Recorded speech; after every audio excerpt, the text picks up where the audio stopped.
One of the hallmarks of the Final Fantasy series is that each game features a story that is unique, with an original world that's populated by memorable characters, various nations and factions, and ever-changing motivations.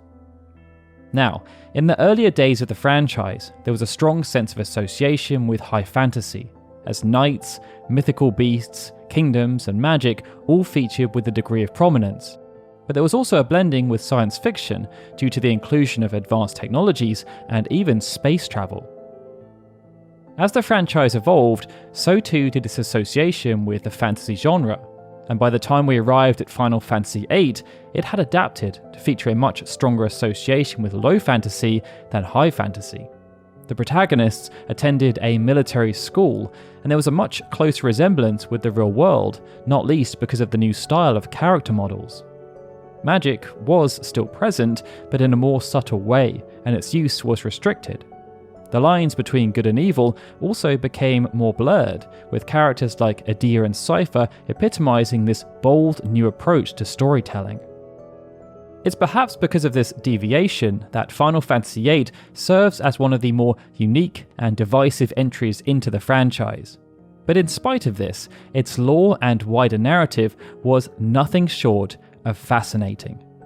Spanning millennia, it tackled the rise and fall of empires, the creation of fantastical demi-humans that often rose to positions of power, and complex subplots relating to not just the quelling of those demi-humans, but also their maniacal schemes. In the past, we have explored this story from the individual perspectives of characters such as Squall Leonhardt, Cypher Ormsey, and Edea Kramer.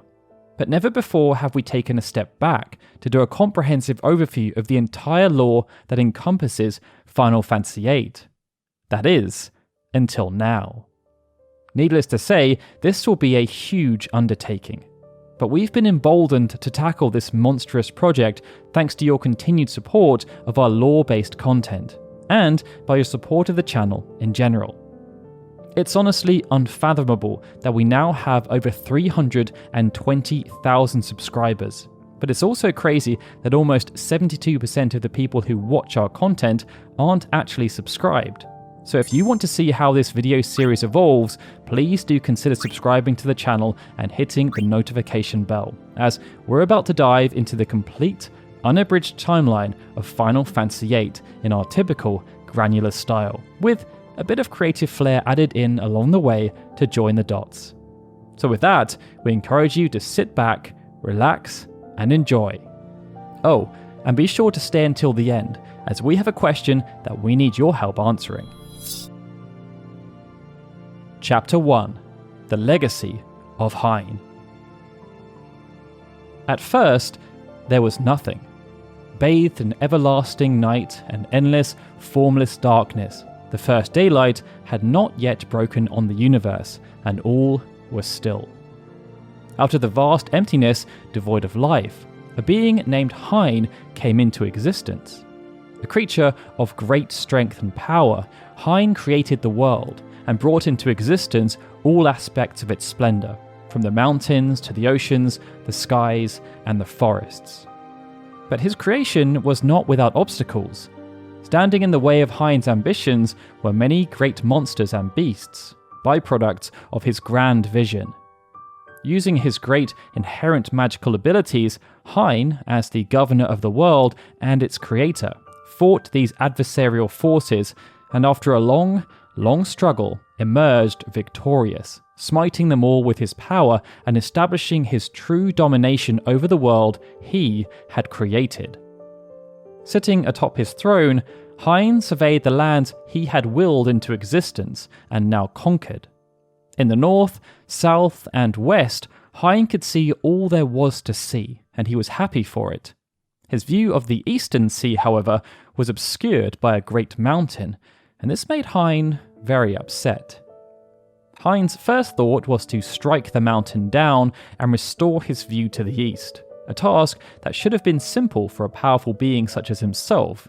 Unfortunately, due to his long struggles with the beasts and monsters during the creation of the world, Hyne's power had diminished greatly, and he found himself in need of rest to restore it. Thus, left without enough power to destroy the mountain, but still wanting it to be gone by the time he woke from his impending slumber, Hyne hatched a new plan. What Hyne needed was a tool that would do the work of destroying the mountain while he rested and regained his power from atop his throne. In order to accomplish this, the tool needed to therefore be self-sufficient, able to fulfill the task without constant supervision. And as the tool may get run down or indeed broken, it also needed the capacity to reproduce and essentially fix itself. Hyne called this tool humanity. After creating the first batch of humans and informing them of their task, Hyne watched them get to work before descending into a deep slumber. His battles with the beasts and monsters and his creation of the humans had left him completely drained, and as he fell asleep, he looked forward to the completion of the task he had charged the humans with undertaking. Over the years that followed, the humans did indeed carve up the mountain that had caused Hyne such nuisance, and when they completed their task, they turned to Hyne for guidance about what they should do next. But Hyne did not answer. Still, not recovered from his own great work, Hyne remained fast asleep, and the humans, independent as they were, saw that there was nothing to be done about Hyne's slumber and thus set about creating their own objectives, changing the land further as they saw fit in lieu of Hyne's guidance. They also continued to multiply, but with no enforced degradation, mortality rates decreased, and the population of humans began to grow at a far greater rate than Hyne had ever intended. As generations passed, the humans had begun to form what eventually became the founding civilizations of the planet. Cities, towns, and culture sprang up all over, and upon waking from his great rest, Hyne was shocked at what had happened in his absence. The mountain had indeed been removed, providing an optimal view of the Eastern Sea, and Hyne was glad that this task had been accomplished, but the land was now blighted with the stain of humanity. They had multiplied to an extent that he had not ever envisioned, and taken advantage of his land without his express permission. Even though humanity had only acted in such a way due to the absence of their creator and the autonomous spirit that they had been granted, Hyne was too arrogant to accept his own role in what had happened. He simply believed humanity was at fault and believed they should be punished for daring to abuse and alter the world by acting on their own volition. Hyne first sought to right his initial wrong. He believed that one of the main reasons this problem had arisen was humanity's ability to reproduce without restriction. And so, as Hyne still saw use in his tool, he sought to simply quell the number of humans that existed to restore the balance. As a logical being, Hyne did not decide to simply cull humanity at random. Instead, he decided to dispose of those that were inferior and unable to perform physical labour to optimum levels. This meant he focused on the sick, the old, and the young, but it was the latter that turned out to be the biggest mistake. The humans that remained felt the culling of their children was a horrible, brutal, and heartless course of action. These were individuals who had been nurtured in their care, who, in their eyes at least, had nothing but limitless potential. And as such, they were angered and saddened, and these emotions turned out to be powerful motivators. When the culling started, senior figures amongst the human ranks protested. As they wept in front of their god, they pleaded for him to stop. But as they were mere insects in comparison to Hyne, he cared naught for their opinion and was unrelenting in his task. This turned out to be a grave mistake. Hyne had indeed quelled the numbers, but having disposed of the small, the sick, and the weak, only the strongest remained, and they remained in quantities that posed a far greater threat to Hyne than he initially realised. Having defeated the great beasts and monsters that plagued the world prior to his slumber, Hyne had grown overconfident and arrogant. He paid no mind to the ability of his tools to destroy an entire mountain in much less time than he had intended. As to Hyne, that's all they were: tools, mindless instruments tasked with doing his bidding. At no point did Hyne ever consider them a threat, because as individuals they were pathetically weak. But Hyne did not realise that humanity's greatest strength came via its unity, and having now been given a shared goal, revenge for the unjust slaughter of their offspring, humanity chose to rebel against its creator. Knowing full well that rising up against their creator was to be a perilous and nigh impossible task, humanity carefully organised itself using all of the combined knowledge they had amassed while Hyne slept. Crafting advanced weapons of war and forming great armies, humanity prepared itself to go head-to-head with a deity. While it was true that Hyne, now fully rested and restored, possessed great magic and was stronger than any single human, humanity's collective tenacity and penchant for invention when set a task took Hyne by complete surprise. The humans were clever, and most importantly, they outnumbered Hyne by a considerable margin. The ensuing conflict was a terrible one, and there were huge losses on the side of humanity, as even though their numbers were vast, Hyne's power was almost too great for them to overcome. Eventually though, through a great and protracted struggle, the humans were able to grind Hyne down, and this began to turn the tide of the battle. They had backed the once all-powerful being into a corner. Fearing for his life, and realising that the tool he had once created was much more capable than he could ever have imagined, Hyne hatched a new plan. Instead of trying to beat humans through brute strength, Hyne decided to use a different tactic, playing on their ignorance and naivety. As such, he attempted to sue for peace. Meeting with senior figures amongst humanity, Hyne offered up his terms. In exchange for ending all hostilities, he was willing to split himself in two, offering up one half of his body, as well as all the powers it contained, to the humans. Though Hyne's transgressions against humanity were unforgivable, the humans saw the inherent value in accepting his offer. After all, they had no magic, and with it, they had the potential to accomplish amazing things just as Hyne had done. From their position, it would have been folly to turn away such a generous and amazing offer, and they hurriedly agreed to Hyne's terms, happily laying down their arms in exchange for half of Hyne's power. Hyne, of course, honoured the agreement. He ceased hostile actions and thus split himself in two. He then gave half of his body to the humans and retreated. This should have brought about a new era of peace, just as Hyne had ushered in once he vanquished the great foes before his slumber. But this was sadly not the case. With Hyne no longer there to act as the object that brought them together as a collective, individual factions of humans started to re-emerge. And amongst these factions were powerful figures of leadership that each felt that they deserved to be the sole inheritor of Hyne's power. Thus did the world embark on a new era of war, this time created by the absence of Hyne and the power vacuum that was left behind. After initial posturing took place, various armies and countries under the leadership of the strongest humans that existed at the time sprung up, each desperate to claim half of Hyne's body that had been left to humanity. Instead of the peace they had fought so long and hard for, humans were instead awarded with a war far more horrible than the war they had just fought against Hyne.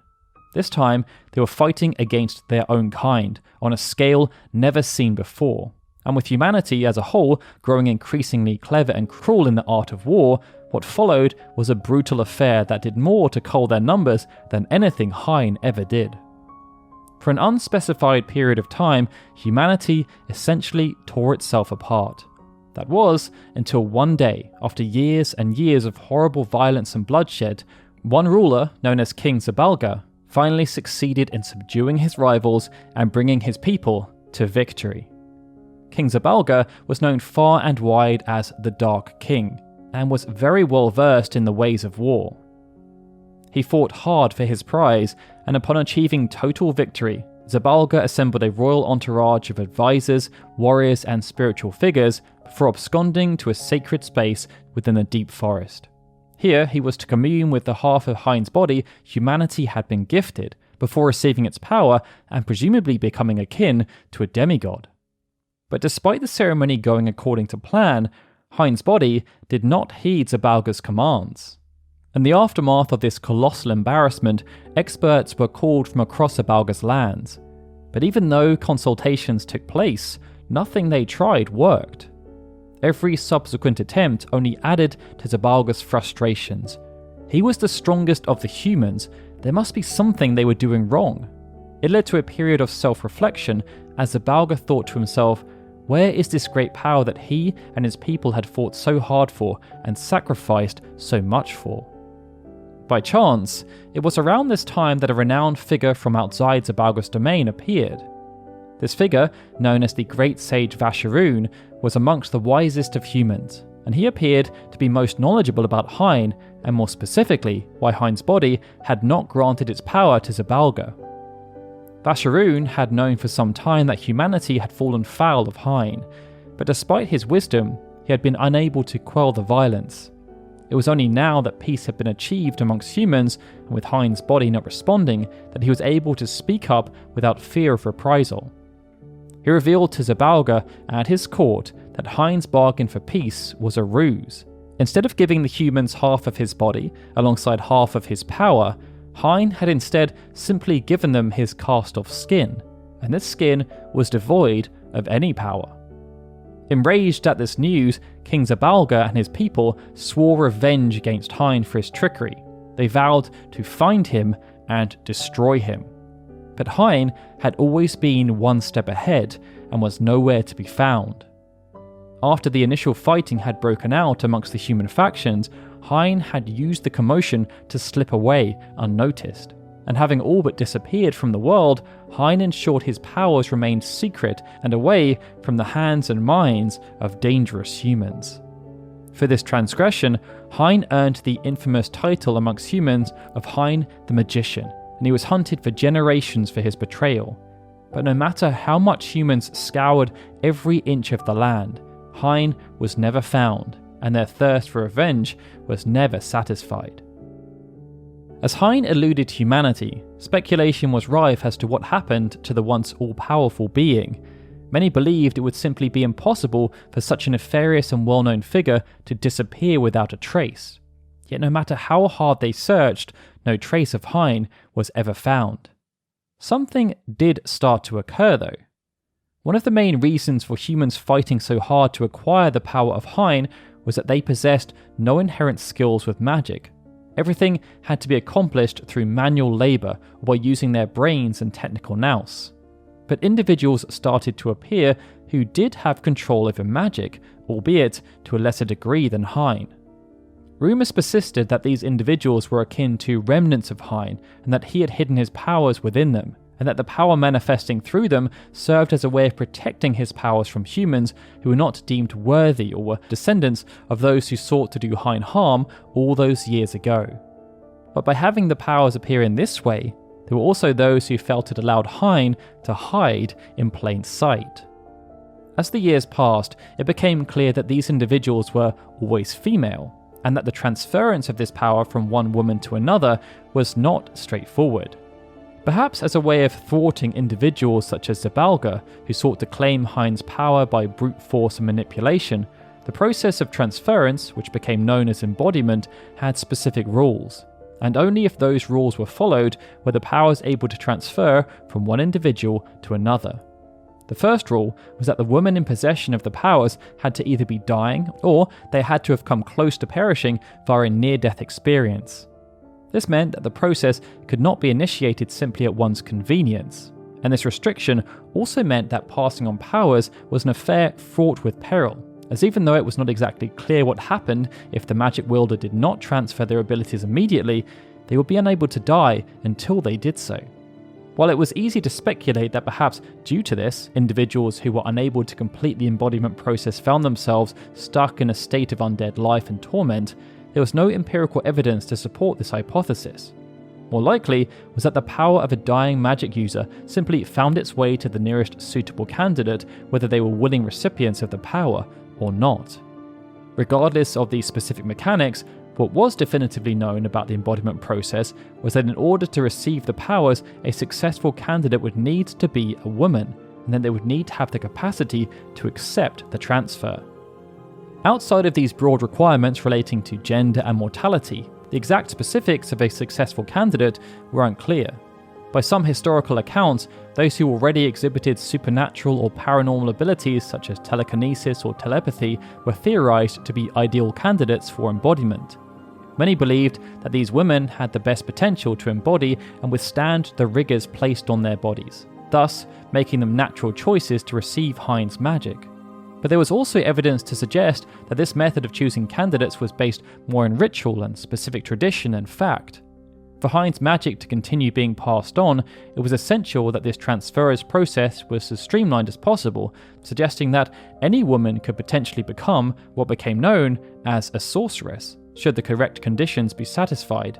Customs of various civilizations throughout history just dictated that those already exhibiting abilities beyond those of normal humans were the best candidates. Because of their ability to use Hyne's magic to either create, destroy, or manipulate where others could not, sorceresses occupied a curious place in the history of the world, equally venerated and vilified. In many ways, this was both a blessing and a curse, as any woman who became a sorceress could just as easily act as a healer, fortune teller, or protector as they could a tormentor, assailant, or tyrant. Their existence became a polarizing topic amongst the common people, with sorceresses often finding themselves on the fringes of society, misunderstood, lonely, and untrusted by the general populace. And although some used their powers to dominate and enslave, others chose to hide their powers lest they be cast out of society, or possibly worse, imprisoned and tortured. Their secretive nature, a product of their own mistrust and old wives' tales relating to the era of Hyne, meant there were few people a sorceress could rely on as confidants and protectors. There were those, though, who were willing to throw their lot in with a sorceress, and those select individuals who ignored the associated perils and spurious rumours became known as knights. There were unfortunately few documented knights, many simply being nameless charges lost to the flow of time.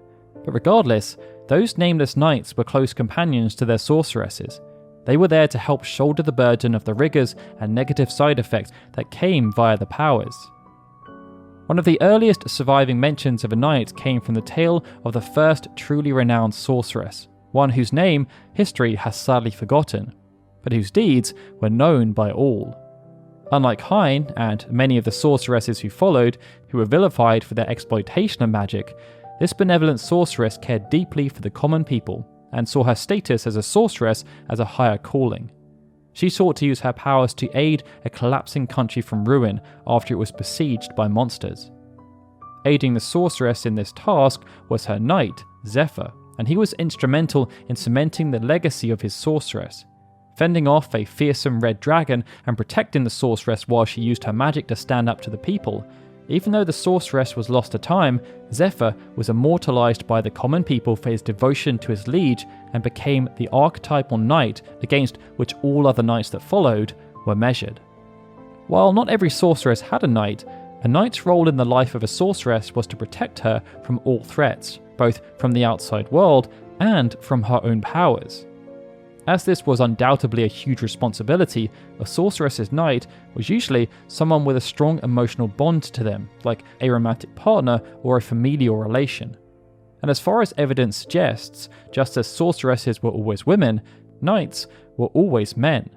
This person bore the heavy burden of acting as the sorceress's right hand, and if it ever came to it, they were also given the responsibility of cutting them down should their powers grow too strong or they lost control of their ability to wield them responsibly. Thus, the succession of witches, known as sorceresses, was established and protected, both through the process of embodiment, responsible for the transference of Hyne's ancient power, and through the adoption of a knight to serve as a protector and ensure that the embodiment process proceeded as it was intended. Chapter 2: The Centran Empire. As sorceresses came and went, the rest of human civilization did not stand still. Rulers such as Zabalga were able to bring about moments of peace after long periods of bloody and brutal conflict, but those periods never lasted too long.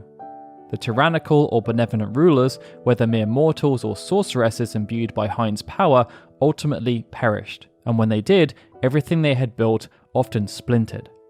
This notion continued for some time, but eventually land started to become partitioned, and through invasions, negotiations and treaties, mass consolidation of land began to happen. This saw the creation of larger states, and although they themselves sometimes ended up splintering further, it almost always led to some kind of reformation, albeit with a slightly different makeup and under new forms of leadership. Of the many states that sprung up during this period, none ended up having more of an impact on the history of the world than the emerging Centran civilization.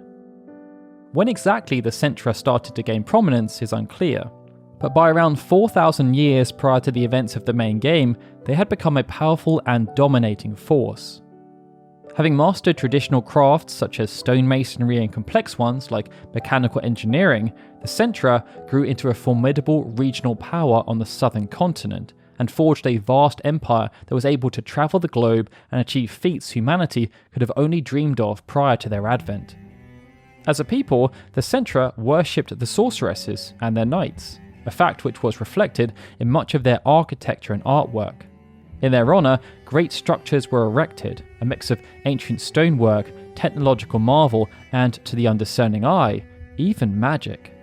And irrespective of whether the sorceresses functioned as leaders of the Centra or were simply highly regarded figures in society, it was their prominent featuring in the day-to-day lives of the people that helped the Centrans rise above all the other disparate nations and factions that existed in the world.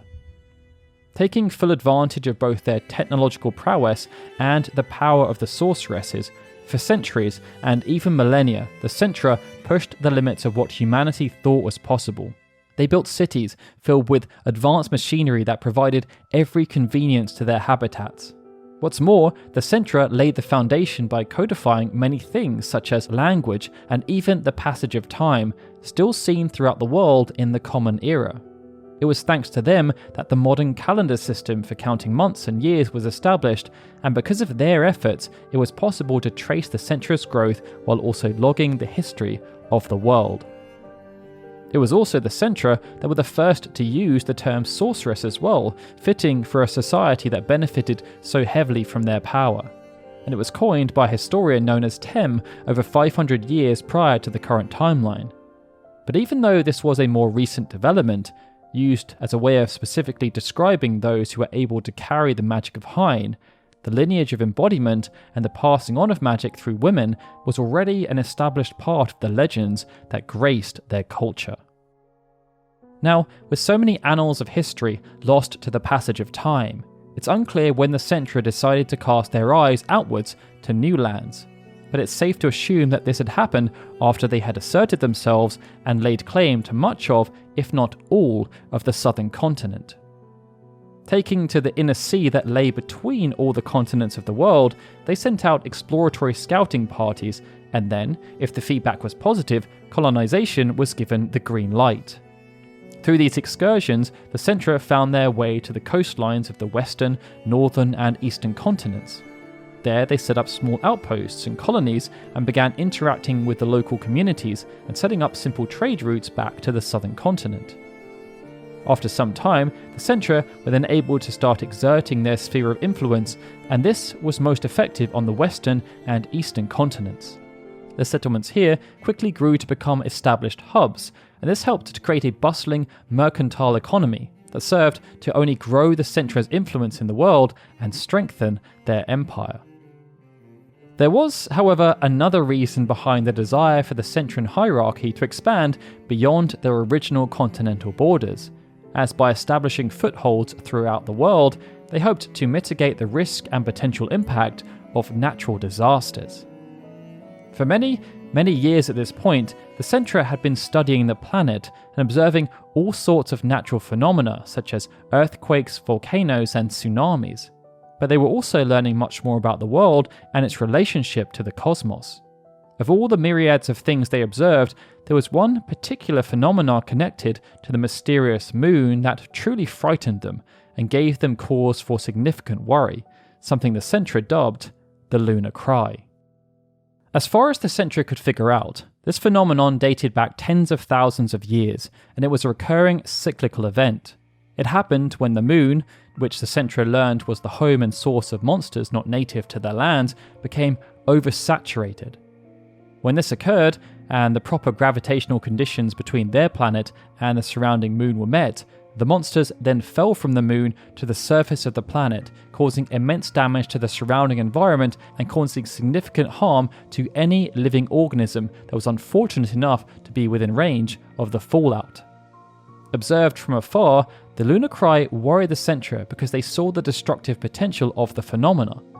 They knew that the best way to safeguard themselves against annihilation was to diversify their great civilization and ensure that they could weather a lunar cry should they be unfortunate enough to have one occur within their own borders, or, in the worst case scenario, at their capital, which was the lifeblood of the empire. Thus, planning for the worst, the Centra invested in their new settlements and trade routes. But this was not all they did to prepare. They also built incredible structures that were capable of moving through the air and travelling the world, acting as mobile cities should the situation arise where the lunar cry hit closer to home and the land became uninhabitable. These structures were a prime example of the kinds of transportation technology the Centra were capable of producing, but they ended up being put to use much quicker than the Centra had hoped, and only a handful were ready by the time they were needed. Exactly when the lunar cry struck the heart of the Centran Empire was lost to time, but when it did happen, the natural disaster devastated the southern continent. It became fractured in a way that was far worse than the Centra had predicted, creating a scar on the very land itself. And such was the ferocity of the lunar cry that it left the Centra fractured and broken. But luckily, it did not wipe them out completely, and this was due to their careful planning. Shattered as they were, even the great Centran civilization wasn't able to keep its massive globe-spanning population under one central authority, and with the chain of command broken, its additional settlements started to gain a degree of autonomy, and two in particular stood out. One on the western continent, which asserted themselves as the nation of Dolet, and one on the eastern continent, which became known as Esthar. Each found themselves in a unique position, and this influenced how they chose to tackle the next part in their evolution as now independent nations. The western continent was akin to a melting pot. Even though the Centra had established a foothold via the now independent Dolet, which was strategically chosen due to its natural defences, there were numerous other independent factions that existed on the continent. This meant that while the Centran leadership was still in effect, supply chains needed to be shored up, and it was of paramount importance that the land they had claimed was consolidated through the solidification of defensive positions.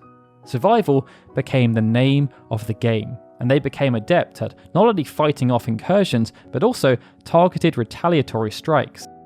The key aspect was to not antagonize the other powers that existed on the continent beyond what was necessary for basic posturing until such a time that they were ready to expand. After the lunar cry devastated the southern continent, what remained of the Centran civilization was in disarray, and this meant there was no clear direction and supply lines were disrupted. Taking the initiative, the leadership of the newly established Dolet realized that if they were unable to acquire the fundamental resources they needed to survive from their now fractured supply lines, they needed to seek them from elsewhere. And as there were no willing trade partners, this led to Dolet going on the offensive as they looked to acquire the resources they needed by force. Flexing their honed and formerly shackled military might, Dolet first turned its attentions to nearby towns and cities, with those who saw sense subjugated and those who did not eradicated. The settlement on the eastern continent then endured a rather different fate. Unlike the western continent, where other factions already existed, the eastern continent was more of an open frontier. A settlement was again established near the shoreline, but there was no requirement to defend the position. Effort was instead placed around the pursuit of knowledge. It saw them learn much about the flora and fauna, but significant technological advancements were also made, and with no specific rivals, the settlement was able to expand in a natural manner to suit its burgeoning population. With no direct input from anywhere else, as they were now essentially autonomous, the Estharian leadership decided to continue their pursuits, doubling down on their scientific aspirations, but they were also keen to reconnect with other settlements where possible. Back on the southern continent, it was a dire state of affairs. Much of the civilization was in tatters, and many of the most important figures had been evacuated via the mobile cities. Due to them not quite knowing how severe the lunar cry was or how far-reaching its effects would be, the mobile shelters travelled to the far reaches of the world. One managed to land close to the western continent settlement, albeit further inland, with the positioning again having strong natural defences via mountain ranges and an enclosed bay that connected to the sea. The other 2 surviving shelters went to the north, with one settling in the smaller middle continent and the other settling in the mountains to the far north of the eastern continent. From here, both of these shelters went on to establish new nations by either building out themselves or collaborating with the local populations. In the middle continent, due to it having a much smaller landmass, they were able to use the mobile city as a base of operations before establishing a new settlement close to the sea. This then became known as Balam. In the north, things were similar. The mobile city was again used as a base of operations to build a new settlement, and this became known as Trabia. However, even further north there was another already established faction known as the Shumi. An old faction harkening back to the time perhaps even before the Centra had started to assert themselves, the Shumi were a group of non-human beings of unknown origin. They established their settlement far, far away from the different strains of humanity, using advanced technology to build a climate-controlled subterranean village that afforded them a life of safety and simplicity. This was perhaps because they valued their privacy, but it could also have been planned as a defensive mechanism to protect themselves from the lunar cry. As the Centran civilization proliferated throughout the world, the Shumi maintained cordial relations, but they were very much neutral. Unlike Dolet or Esthar, the Shumi tribe had few designs on expansion, either through conquest or natural means, preferring instead to live out their lives in peace, accruing wealth and building towards their own secret goals far away from the wars of humans on the surface, or indeed the lunar cry. With the stage then set for the next chapter in history for the eastern, middle and western continents, focus was taken away from the southern continent. However, there were those who still remained. In the past, Centrans had left to go to the eastern or western continents due to either wanting to seek a new life or the promise of riches. Then there were those refugees who managed to escape, but others were forced to stay and weather the horrific metaphorical storm created by the lunar cry. Their first priority was to seek shelter from the environmental impact of the lunar cry, but also the new breeds of monsters that had now invaded their lands. And after a suitable stronghold was established, they decided to found a new iteration of the former Centran capital in an attempt to try and regain what had been lost. But due to how much the land had been ravaged and their own lack of resources, times were tough. They were unable to keep up with the advances of their former overseas colonies and ended up having to make do with being a lesser power in the world as they sought to try and rebuild Centra back up to its former glory. While this was happening, Dolet continued its imperialistic expansion and succeeded in bringing the entire western continent to heel. But they didn't stop there, as Dolet also crossed the seas to annex the fledgling nation of Balam so as to create a strong staging ground for potential moves of war against the eastern continent. This new conquest was marked with the formation of the Holy Empire of Dolet, a true superpower in the modern era. In the meantime, Esthar continued their pursuit of technology, as they believed that their superiority in knowledge would be their saviour when it came to surviving either future conflict or natural disasters. While they did not conquer other nations at all during this time, they did build a city so large and advanced that it seemed impossible to outsiders, spanning much of the western shoreline of the eastern continent, a feat that truly did their Centran heritage proud. For many years, the world continued on in this fashion, with each faction growing and solidifying its power in their own way, continually developing themselves as well as gently testing themselves against others' boundaries.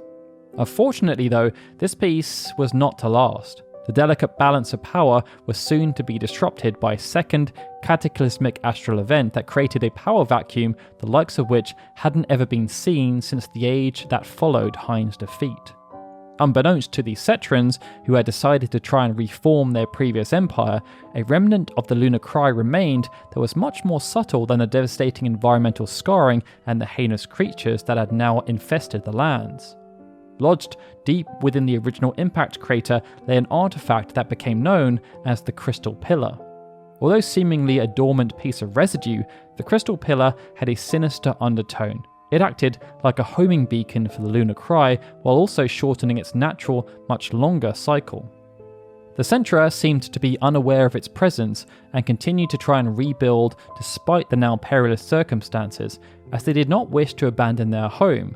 But this hubris turned out to be a fatal mistake. Approximately 300 years after Centra was reformed, disaster struck. A second lunar cry crashed down on the southern continent right at ground zero of the original lunar cry where the crystal pillar still lay, something which can only be assumed amplified its power. This time, there was no contingency plan. Centra was decimated, and almost all traces that the civilization even existed were wiped off the face of the planet. On the main body of the continent, due to the close proximity of the strike, a few remnants survived, but only as derelict structures. And it was much the same even on some of the adjoining islands, although due to their slightly further distance, some structures did remain intact. Any survivors who managed to avoid perishing by being too close to ground zero or suffering from the fallout had no choice but to leave the southern continent, hoping to integrate with the local populations on the nearby continents. This signalled the end. The wider empire had fallen centuries prior, but now any shred of hope that the once mighty Centrans that ruled as a powerhouse of technological and military might from the southern continent could be rekindled and brought back from the ashes was gone. But it wasn't only the southern continent that was affected by the second lunar cry in recent memory, as the Holy Empire of Dolet and Esthar quickly found themselves embroiled in their own individual local conflicts arising from issues of independence and governance. Within the Holy Empire of Dolet, the small nation of Balam made its bid for independence. Having initially wanted to forge their own path, they had been unwillingly subjugated by Dolet in the preceding century due to a lack of relative military might. But as time passed, they had grown much more savvy and used the chaos of the second lunar cry and the huge body of water that separated them from the mainland of the Holy Empire of Dolet to make their strike. The Dolet forces stationed in Balam were taken by complete surprise, and total victory was achieved without too many casualties. Not too long after, Balam claimed their independence, much to the chagrin of the Holy Empire. In theory, they could have launched a counter-offensive to reassert themselves over the defiant Balam natives, but pockets of instability had also started to surface across the entire western continent, and the peacekeeping forces that had been deployed by Dolet were otherwise occupied. On the eastern continent, scientific research was beginning to reach new heights as Esthar began to explore their borders. It saw them take a keen interest in happenings deep beneath the sea, but they were also affected by the rise of a notable individual. Even though sorceresses had been a prominent part of Centran culture, after the lunar cry, those blessed with the remnants of Hyne fell into obscurity, often wanting to remain hidden. However, as Esthar sought to evolve their society further, they decided to imbue their scientific knowledge with something a bit more supernatural.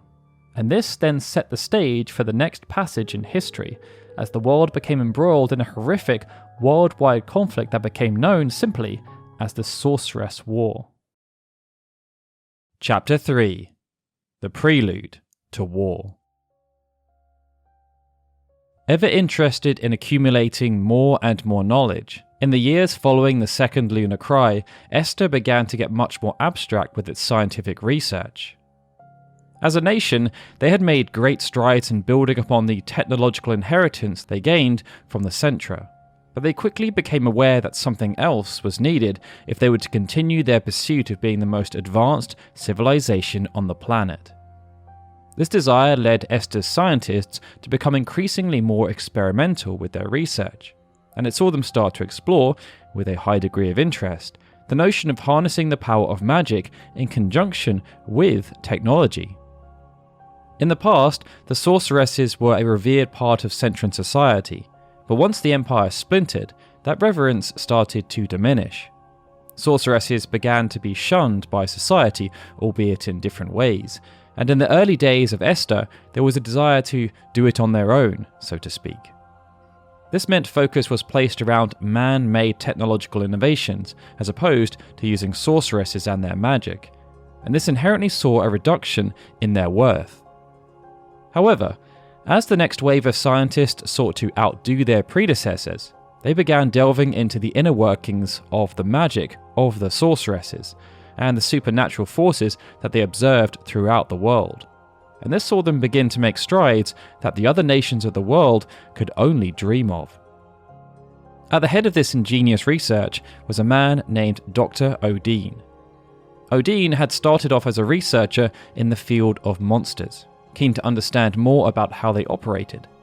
This, of course, related to those that were native to their lands, but there was also an intrigue around monsters that had found their way to the planet via the lunar cry, as they exhibited very different qualities. It was through studying this medium that Odin started to become well versed in lesser understood workings of the world, while also gaining a solid understanding of the paranormal and the supernatural. And it was through this line of research that Odin came across beings that he would come to call Guardian Forces, or GFs for short. This single discovery was one that changed the trajectory of Esthar and the world. Guardian Forces were, as Odin discovered, beings of immense power and energy that existed on a different plane of reality, both as part of the physical world and of one that was more ethereal. Often appearing as bestial entities with an elemental affinity, Guardian Forces had existed in the world presumably since the beginning of time, but their curious nature left their origins a mystery. Popular theories were that the Guardian Forces were somehow tied to the ancient magic of Hyne that had been used to create the world, or perhaps they were even the entities that Hyne laboured to defeat and banish. Regardless of where they came from, Guardian Forces quickly became the cornerstone of Odin's research, and it was through his study of them that it became possible for humans to use the strengths of the Guardian Forces to enhance their own, and this even extended to the use of magic. Ever since the days of Hyne and the betrayal suffered by King Zabalga, humans had always craved the ability to use magic, but up until now, it was deemed impossible. It was well known that sorceresses were the only humanoid beings capable of such a feat, but by perfecting this technique, Odin sought to make Esthar a giant on the world stage. There was just one catch. Even though he had managed to make incredible breakthroughs following the discovery of Guardian Forces, there were too many unknown variables and there were issues around stability. Odin tried many approaches to rectify the known deficiencies, but everything always ended up pointing to the same single solution. The only way for Odin's research to progress was through the participation of a natural magic user, and that meant he needed to hunt down a sorceress. It just so happened that a sorceress known as Adel had made her dwelling in Esthar, and Odin found her to be the perfect test subject.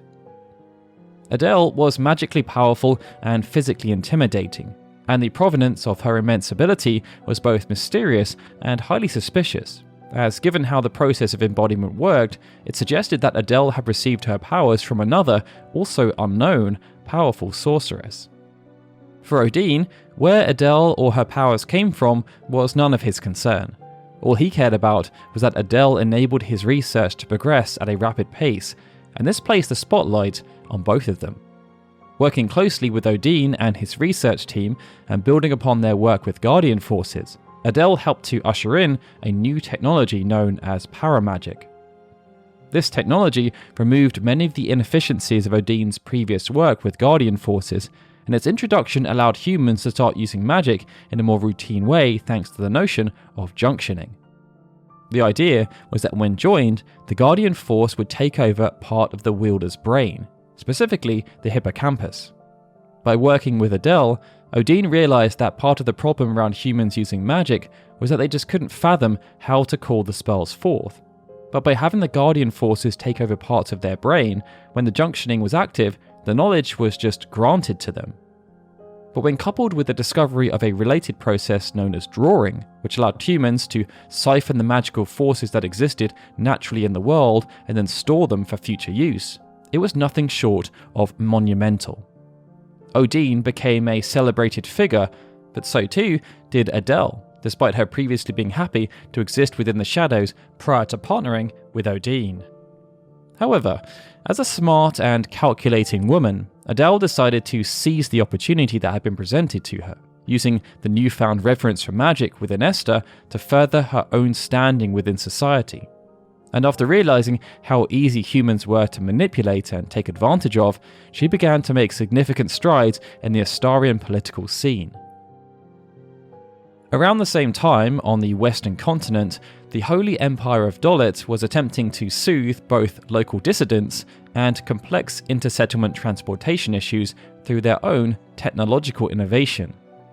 Understanding that force would only serve to fuel further resistance to their rule, Dolit softened their diplomatic relations both within and outside of their territory, and in partnership with Esthar, who they still saw as an old diplomatic ally, they helped to create a railway network known as the Transcontinental Railway. On the surface, this was billed as an altruistic measure, as it allowed them to reconnect with their former allies, something that then had the potential to create economic prosperity. But there was also the more hidden objective of strengthening their militaristic posturing, as not only would it provide a quick way of deploying their own troops across the continent, should it be necessary, but by reconnecting with Esthar, Dolit hoped to create the illusion that they had gained a new powerful ally that could then be used as a deterrent to quell any further uprisings. Upon opening, the Transcontinental Railway proved to be a major success. As hoped, it forged a newfound connection with the Western continent and the Eastern continent, and for the first time since the glorious age of the Centran, large journeys across the inner sea could be made swiftly by everyday people. And, as hoped, Dolit was able to make its army much more mobile within its own borders. Unfortunately for Dolit, however, this ploy to contain control over the Western continent was short-lived, as Esthar did not prove to be the ally they hoped they might be. With Esthar continuing to delve deeper and deeper into their obsession with magic, their interest in maintaining the Transcontinental Railway wavered. And less than a decade after it had been launched, they had more or less lost interest in the project, leaving Dolit to play with their trains as they had their sights set on grander, less cooperative goals. Ever since the splintering of the Centran Empire, Esthar had almost always been an insular society, happy to exist on its own. The reconnection with Dolit was therefore seen as quite unorthodox, but also progressive. However, as Adel gained more and more influence within the government, she convinced them to repeal the open border policy that had been enacted, reverting them back to being more isolationist again. Their research practices also became more extreme, focusing less on general learning and more on militaristic applications. It led to pockets of the Estharian civilization becoming disillusioned with life. They felt that being more inclusive was the way forward, and were unhappy about the change in tact with regards to research. Those who were unable to reconcile their differences then left, opting to try and establish their own settlement that was more in line with their values. As the only clear route available to them was the Western continent, they walked along the Transcontinental Rail Bridge. But instead of traversing the entire distance, they stumbled upon an old worker station in the middle of the rail bridge and felt it represented exactly what they were looking for. In the end, this worker station was renamed Fisherman's Horizon, and it evolved from humble beginnings to become a large flotilla community where refugees who were fed up with the increased militarization of the world could go to seek a peaceful sanctuary. Over time, the volume of dissidents who took up residence in Fisherman's Horizon increased in line with Adel's advances within the nation's political scene. And this reached its peak when Adel finally used her influence to seize power, assuming total control over the Estharian government, its military, and its tech industry. Contrary to her humble origins and original cooperative stance, as a ruler, Adel functioned as an absolute tyrant, ruling through fear. Anyone who opposed her rule was swiftly dealt with, while powerful scientists like Odin were kept around, forced to work on projects against their will. Now in complete control, Adel wielded all of Esthar to fulfill her own selfish ends, and one of the most immediate desires ended up unsettling the delicate balance of the world. Though her position as leader of Esthar was secure, Adel knew from her experiences that this meant very little if her legacy was not cemented. And so, instead of leaving it to the whims of fate, Adel deigned to find a suitable successor, a girl who she deemed worthy of accepting her powers when the time eventually came for her to pass them on through the process of embodiment. The initial search took place in Esthar, and Adel gave strict instructions to find girls who exhibited a natural affinity with supernatural or paranormal abilities. But no matter how many girls were brought before her, none had the potential she was looking for. As this trend continued, Adel became more and more desperate.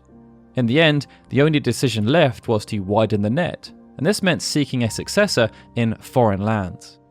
And it just so happened that since the collapse of the transcontinental railway, the western continent had become a target that was ripe for the picking. The Holy Empire of Dolet had supported the creation of the huge transportation network with a view to it helping to solve the significant unrest that had continued to brew after it was defeated by Balaam during its war for independence, and its inability to then try and reclaim its former territory. In the short term, at least, the transcontinental railway did accomplish this goal. Dolet were able to move troops around quickly to contain resistance movements that were cropping up all across the continent.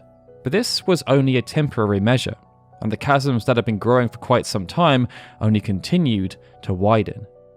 Though Dolet had grown powerful over the years as it built its empire, it had also grown complacent with its success, a dangerous position for a relatively new world power to be in. They were just ill-equipped to properly manage such a large landmass and the demands of its subjugated citizens, and had been unsuccessful in convincing them that being under the rule of Dolet was a good thing. Balaam showed the vulnerability by being able to break away with relative ease, and Dolet showed their own stance by essentially allowing it to happen. And it was this stance that then created a period of instability, as Dolet were placed in a position of desperately attempting to keep hold of what was not rightfully theirs. It saw the creation of many circumstances that would come to shape the major conflicts in the world for years to come. And it was during this time that many key figures such as Laguna Loire, Sid Kramer, and Idia were born into the world on the western continent, with their worldviews influenced by how they were affected by the ensuing conflicts. In the 10 to 15 years after Balaam was successful in their bid for independence, other resistance movements had started to grow increasingly bold with their plans. Discontent with living under the militaristic authoritarian rule of the Holy Empire of Dolet was at its peak, and with Esthar choosing to isolate themselves again within their borders, it left Dolet vulnerable. Although it's unclear how coordinated the resistance movements were, when the populations of Timber and Galbadia all began planning their own bids for autonomy, Dolet was ill-equipped to fight back in a successful manner due to how much distance there was between the conflicts. Their forces were just too spread out. Such was the resulting chaos that even smaller settlements such as Win Hill were able to rise up, securing their own relative independence. It led to a huge cascade of losses for Dolet. They were just fighting too many battles of independence on too many fronts. And with no allies to aid them, and the various subjugated nations, towns and settlements all too eager to rebel, they were powerless to stop the inevitable collapse of the Holy Empire of Dolet. As the losses became greater, much of their military hierarchy either defected to the now independent states or abdicated their duties altogether, and the fallout of this for Dolet was near absolute. Losing much of the land they had previously conquered, the only choice was to retreat back to their original coastal capital and attempt to consolidate what they had left. They took advantage of the abundant natural defences that could protect them from any further retribution, and after abandoning most of their militaristic ambitions, the new Dolet leadership tried to re-establish themselves as an important economic port city, even going so far as to become a telecommunications hub for the world, as its mountainous geographic location was advantageous for the construction of large radio arrays. Some remnants of the once colossal Holy Empire of Dolet did remain, however, such as the tomb of the unknown king in the Galbadia region, but in their absence, those newly independent modern nations were more vulnerable than they had been for centuries, and Esthar decided to take full advantage. Amongst those that had sought independence, Win Hill was one of the weakest. Similar to Balaam, instead of winning due to their superior military might, they simply benefited from a general lack of proximity to Dolet strongholds, which ensured that there was almost no fear of reprisal. When they took this action, the citizens did so because they just wanted to be free from the oppressive rule of Dolet, but they would never have imagined that it would open them up to being raided by one of the world's other superpowers.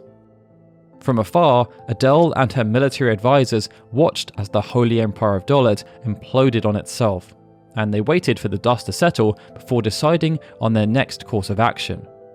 It was at this point that Win Hill was identified as a suitable target. Alongside it standing as the closest populated settlement of note on the western continent, initial Estharian scouting parties observed that there was limited connection or alliances with other nearby settlements. This therefore meant that if something should go wrong, there would be no one coming to save Win Hill.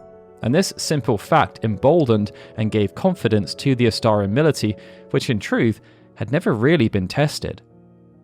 Despite there being an expectation of limited resistance, Adel was adamant that they should expect the worst, and that resistance could come from anywhere. This fear came from the very real understanding of what was being undertaken.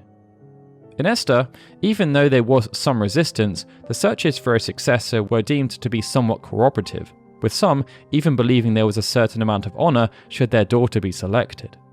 In the Western continent, there was no such reverence or subservience. The grim reality was that the expeditionary forces were told to assume hostilities. Soldiers were therefore told to remove any resistance that existed, paving the way for extraction teams to conduct their sordid work of kidnapping young girls they deemed eligible for further review. And with it being an acceptance that Win Hill citizens were unlikely to be willing participants in Adel's schemes, they were told to extract their targets by any means necessary. Such brutal methods, of course, led to resentment, with pockets of resistance forming amongst the civilian population. But any acts of defiance were met with swift retribution, and executions were commonplace. In the end, the methods Esthar employed proved to be initially effective, as through a series of repeated sweeps through the town, its extraction team was able to round up most of the girls in Win Hill. However, through whisper networks, parents were sometimes able to hide their children, choosing to sacrifice their own lives to keep their daughters safe. And this was the case for a 2-year-old girl called Alone, whose parents were gunned down in their own home for refusing to give up their daughter's location. Frustrated, the Estharian operatives continued to search Win Hill for these hidden girls, but their callous actions had started to gain consequences. The citizens were no longer fearing their methods and refused to give up the location of these girls through nothing more than pure spite. The threat of execution was no longer effective. In the end, due to the protracted nature of the excursion, Estharian forces took stock of what they had accomplished and withdrew from Win Hill with as many girls as they could find. But even though Esthar had left the western continent, the scars of their actions did not heal, and as is often the case, instead of using this time as a period of mourning and compassion for the damage that had been done, the vultures that had been circling after the collapse of the Holy Empire of Dolet decided to use the chaos to further their own ambitions and profit from the understandable grief that was running rampant. Chapter 4: The Sorceress War.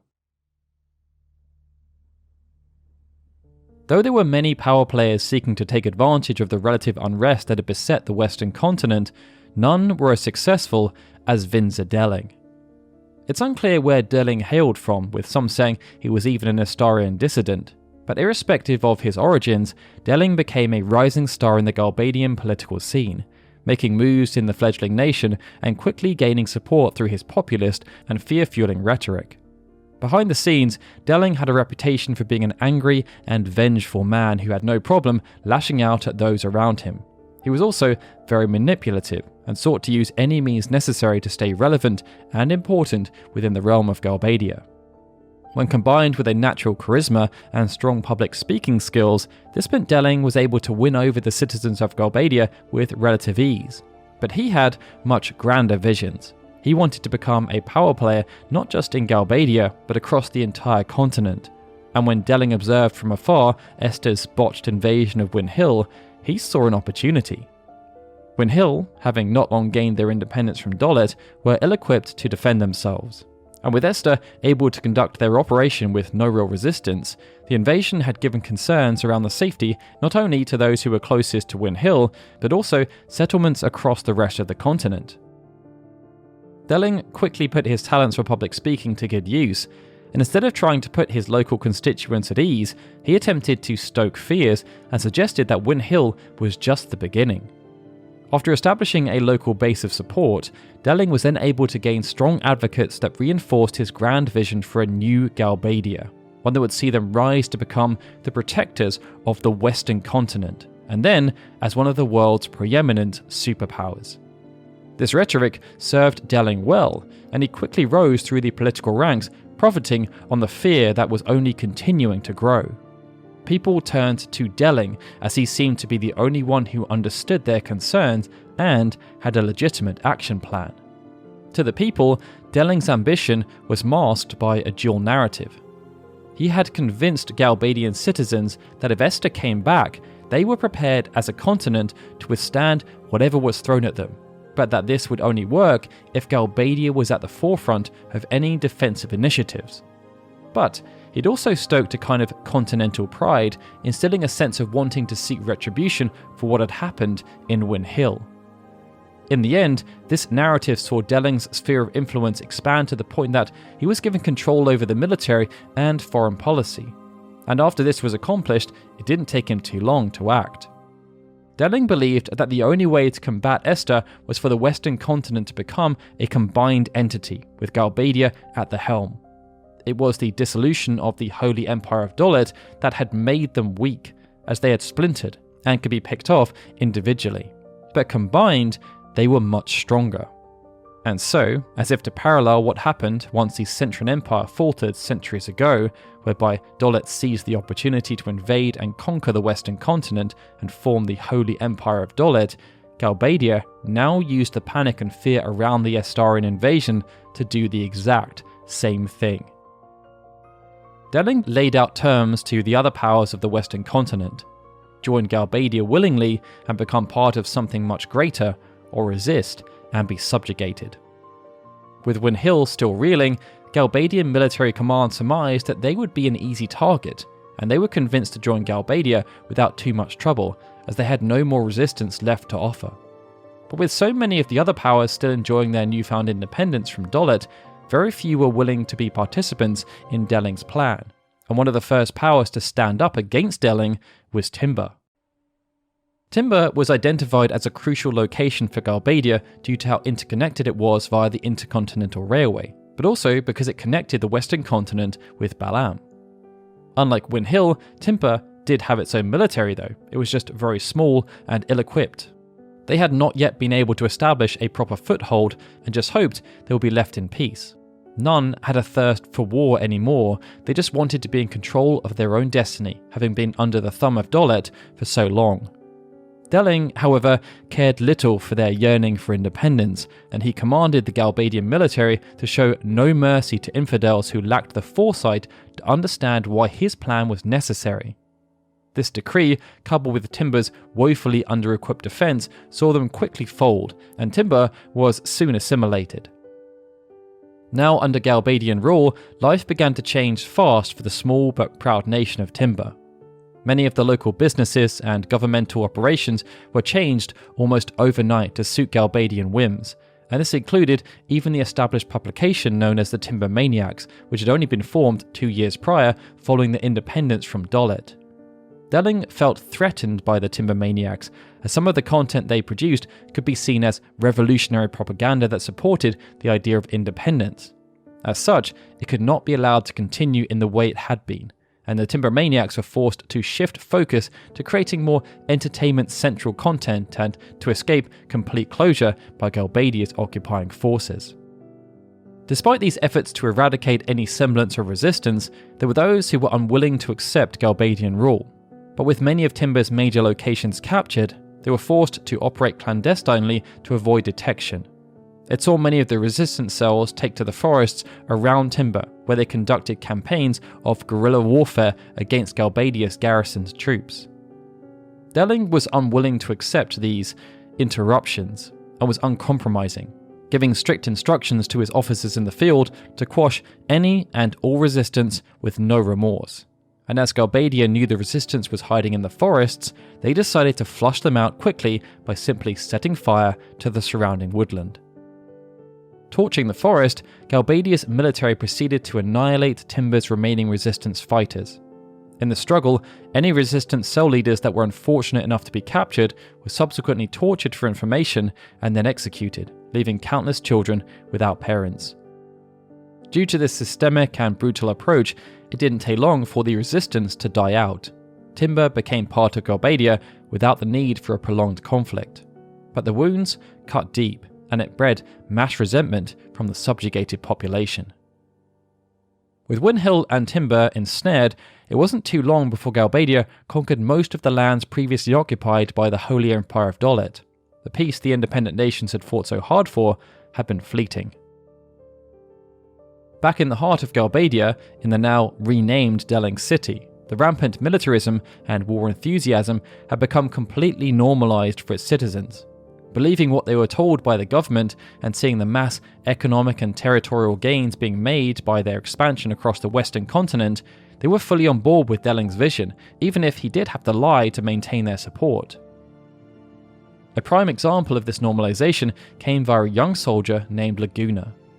Raised in Galbadia, Laguna was enthused to join the military. He trained well, even studying the gunblade, and when the Galbadian government called on him to serve, he did so without question. Laguna ended up taking part in the subjugation of Timber, deployed to quash the dissidents that remained.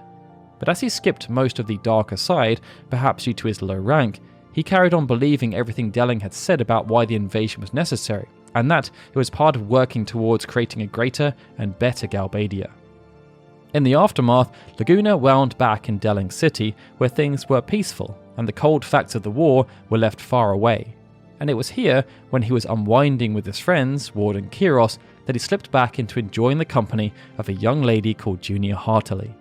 Julia was a talented lounge pianist, and Laguna had been an admirer of her work, albeit from afar. Through her music, he and his friends were able to unwind from the stress of active military duty, and Laguna had developed a bit of a crush on her as well. Though it wasn't clear to him at the time, Julia had also taken notice of her new admirer. But it wasn't until Laguna returned from Timber, and finally worked up the courage to talk to Julia, that the two hit it off. Elsewhere, however, far away from the lights of Delling City, the Galbadian conquest continued. New and robust propaganda campaigns followed each victory, extolling the virtues of the military and downplaying the ever-increasing number of dissidents that were formed.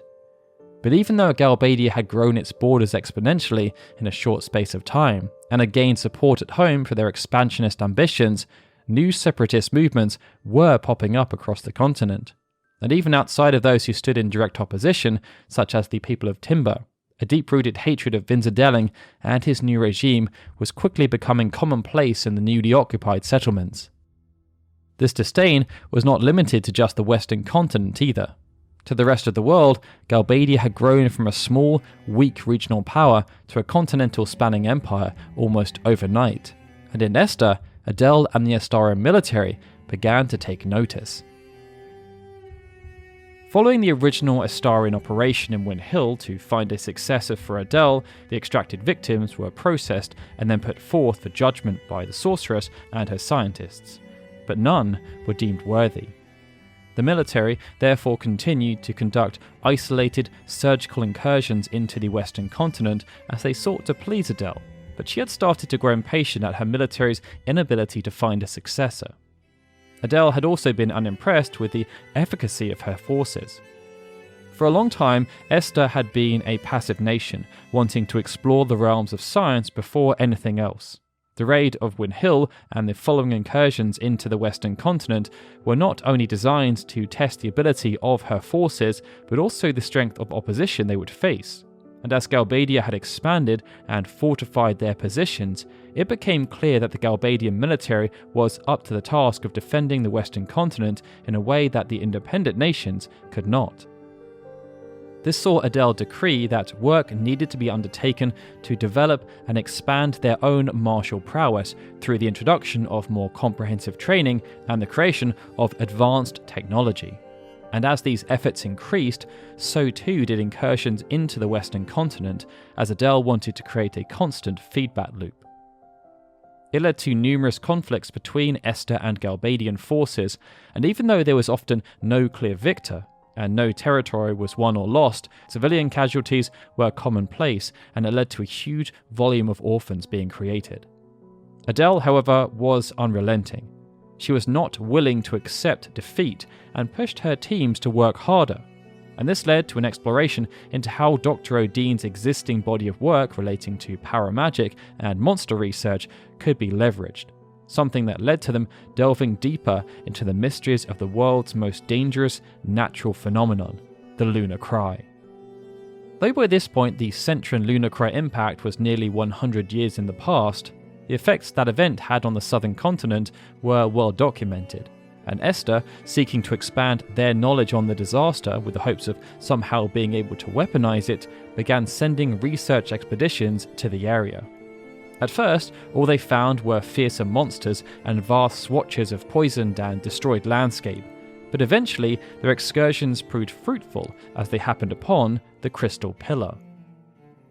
Impacted in the ground and massive in scale, the Crystal Pillar had laid undisturbed since it fell from the moon.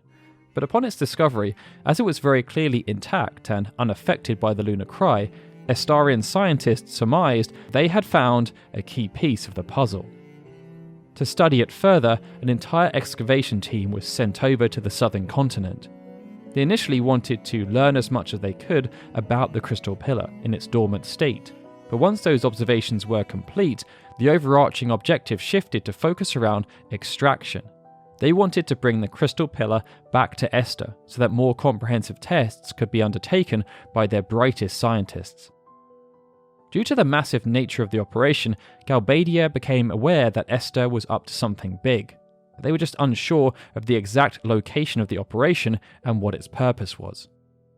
After deciding that they could not afford to sit on the sidelines and remain oblivious to what the enemy was up to, but also not having any desire to open up unnecessary theatres of conflict, the Galbadian military decided to send a small scouting party to learn as much as they could. It's unclear how the scouting party was selected, but 3 soldiers were selected for the mission: Laguna, Kiros, and Ward. The plan was to sneak in, establish that Esthar was indeed operating in the southern continent, and then extract without alerting anyone. It was a solid plan, assuming the trio were able to keep their distance, but after getting lost, they unwittingly stumbled right into the middle of the Estharian operation. The discovery of Galbadian forces naturally sent the Estharian forces into a bit of a frenzied panic. They thought their activities were secret, and the presence of their direct enemy was quite unexpected. The removal of the Galbadian scouts was therefore of the utmost importance lest Adel find out, and after what turned out to be a far more difficult hunt than it should have been, Laguna, Kiros and Ward were cornered, with their only remaining choice being to jump from a huge cliff and hope they survived. In the aftermath, Galbadia were forced to deny the presence of their operatives, and as they received no reports and were unable to send further scouts due to an increased military presence, they remained in the dark about what Esthar was planning. The news was never made public back in Galbadia, as Delling continued his propaganda machine, but the failed mission did affect some people on a more personal level, and one such individual was Julia Hartley. Prior to Laguna being sent away on the mission, the pair had confided in each other about their hopes and dreams and formed a real connection, but when Laguna didn't return, it really affected Julia. Nonetheless, she continued to work in her job as a lounge pianist, and with the hotel being a popular destination to socialise and unwind, it didn't take long for another admirer to swoop in. As a high-ranking military official, Fury Caraway had greatly benefited from Vinzer Delling's rise to power and was now in a position of authority within the military, serving as Delling's right-hand man and expert military advisor. Due to this position, Caraway was careful about where he spent his social time and who he spent it with, and the Galbadia Hotel ended up becoming one of his preferred places to unwind after a hard day. Initially, Caraway just visited the Galbadia Hotel for the vibe, but it didn't take him long to notice the rather attractive lounge pianist who worked there, and after seeing that she had started to suffer from emotional distress of some kind due to the absence of Laguna, he offered his shoulder. Caraway soon became close with Julia, as he used his experience and charm to win her over. But after he learnt why Julia was unhappy, it wasn't difficult for him to put 2 and 2 together. Owing to his position, he was aware of the failed mission in the southern continent, and as such, Caraway knew that Julia's long-lost love was not going to return and be a problem. It was perhaps for this reason that Caraway encouraged Julia to not only follow her dreams of becoming a singer, dreams she had previously shared with Laguna, but even write a song about Laguna as a way of expressing her feelings and essentially letting go. This song became known as Eyes on Me, and with Caraway's support and connections, it ended up becoming a hit across the Western continent. Julia had fulfilled her dream, and as Caraway had been the one to help guide her down this path, their relationship only continued to blossom from this point onwards. The other reason for Julia's breakout success was that people across the continent resonated with the story of the song. Due to the profound impact of the conflict between Galbadia and Esthar, there were many people who had also lost loved ones. Just listening to Eyes on Me made them feel like they weren't alone, while providing them with some respite from their emotional pain. But that's all it was, respite, as the conflict was ever growing. Estharian forces eventually found a way to transport the crystal pillar back to Esthar, and the cosmic anomaly was then studied intensely by Dr. Odin and his team under the direct orders of Adel. Due to how motivated they were, it did not take long for a breakthrough to occur. They surmised that the crystal pillar must have come from the moon, and that, due to where it was found, it must have the power to amplify and focus the effects of the lunar cry. If those assumptions were true, then they also theorized that there was a good chance that those qualities could be harnessed to the point where they could even choose where and when to trigger a lunar cry of their own. A weapon such as that would have an unprecedented advantage in Adel's quest to conquer the world, and would surely put a huge dent in Delling's efforts to thwart her. So, Dr. Odin's team began working around the clock, setting up a robust laboratory in the Great Plains of Esthar to study and ready the crystal pillar for use. Initial concerns were placed around the sheer size of the pillar, but after that problem was overcome, the plan developed around the notion of encasing the crystal pillar in a massive floating fortress which became known as the Lunatic Pandora. This then meant the crystal pillar could be moved to strategic locations, and by using the correct stimulus, the lunar cry could then be triggered to cause both massive damage to the surrounding area and summon horrific monsters to ravage the land. Such an invention was quite ingenious, but for a time it remained nothing more than a theory.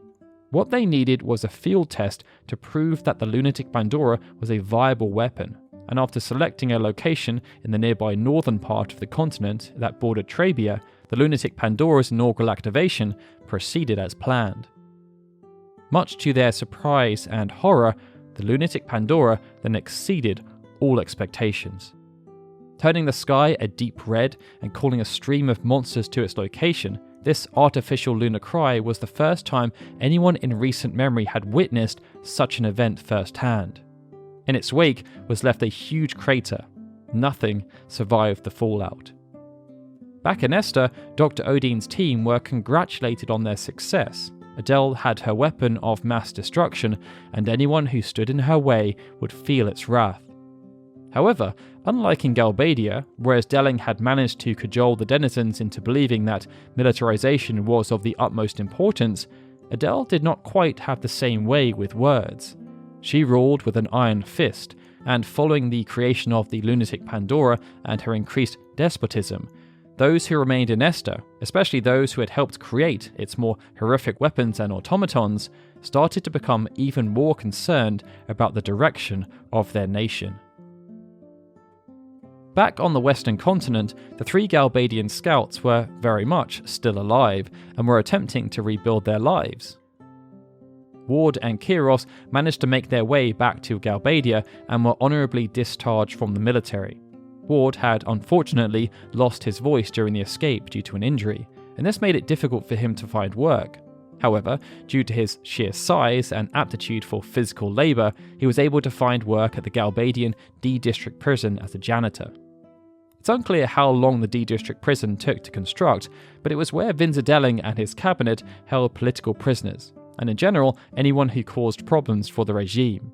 Part of this was due to its remoteness, as the prison was positioned in the Dingo Desert, but its remoteness was doubled with its ingenious functionality that saw the prison able to be lowered beneath the desolate sands, rendering escape almost impossible while the prison was submerged. Nonetheless, even though it wasn't the most glamorous of jobs, it kept Ward busy. Kiros, for his part, decided to travel around the continent and explore. He wanted to learn more about what was happening outside of Galbadia without being forced to do so by a military decree. And then there was Laguna. Suffering from severe injuries due to his fall, Laguna ended up being separated from his two companions. Whereas they found their way safely back to the western continent in moderately good health, Laguna washed up close to the town of Win Hill in pretty rough shape, basically incapacitated and on the verge of death.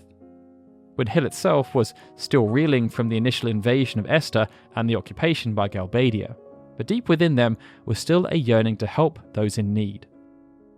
Even during that invasion, when countless parents were killed after not willingly giving over their children, others stepped up to fill the void.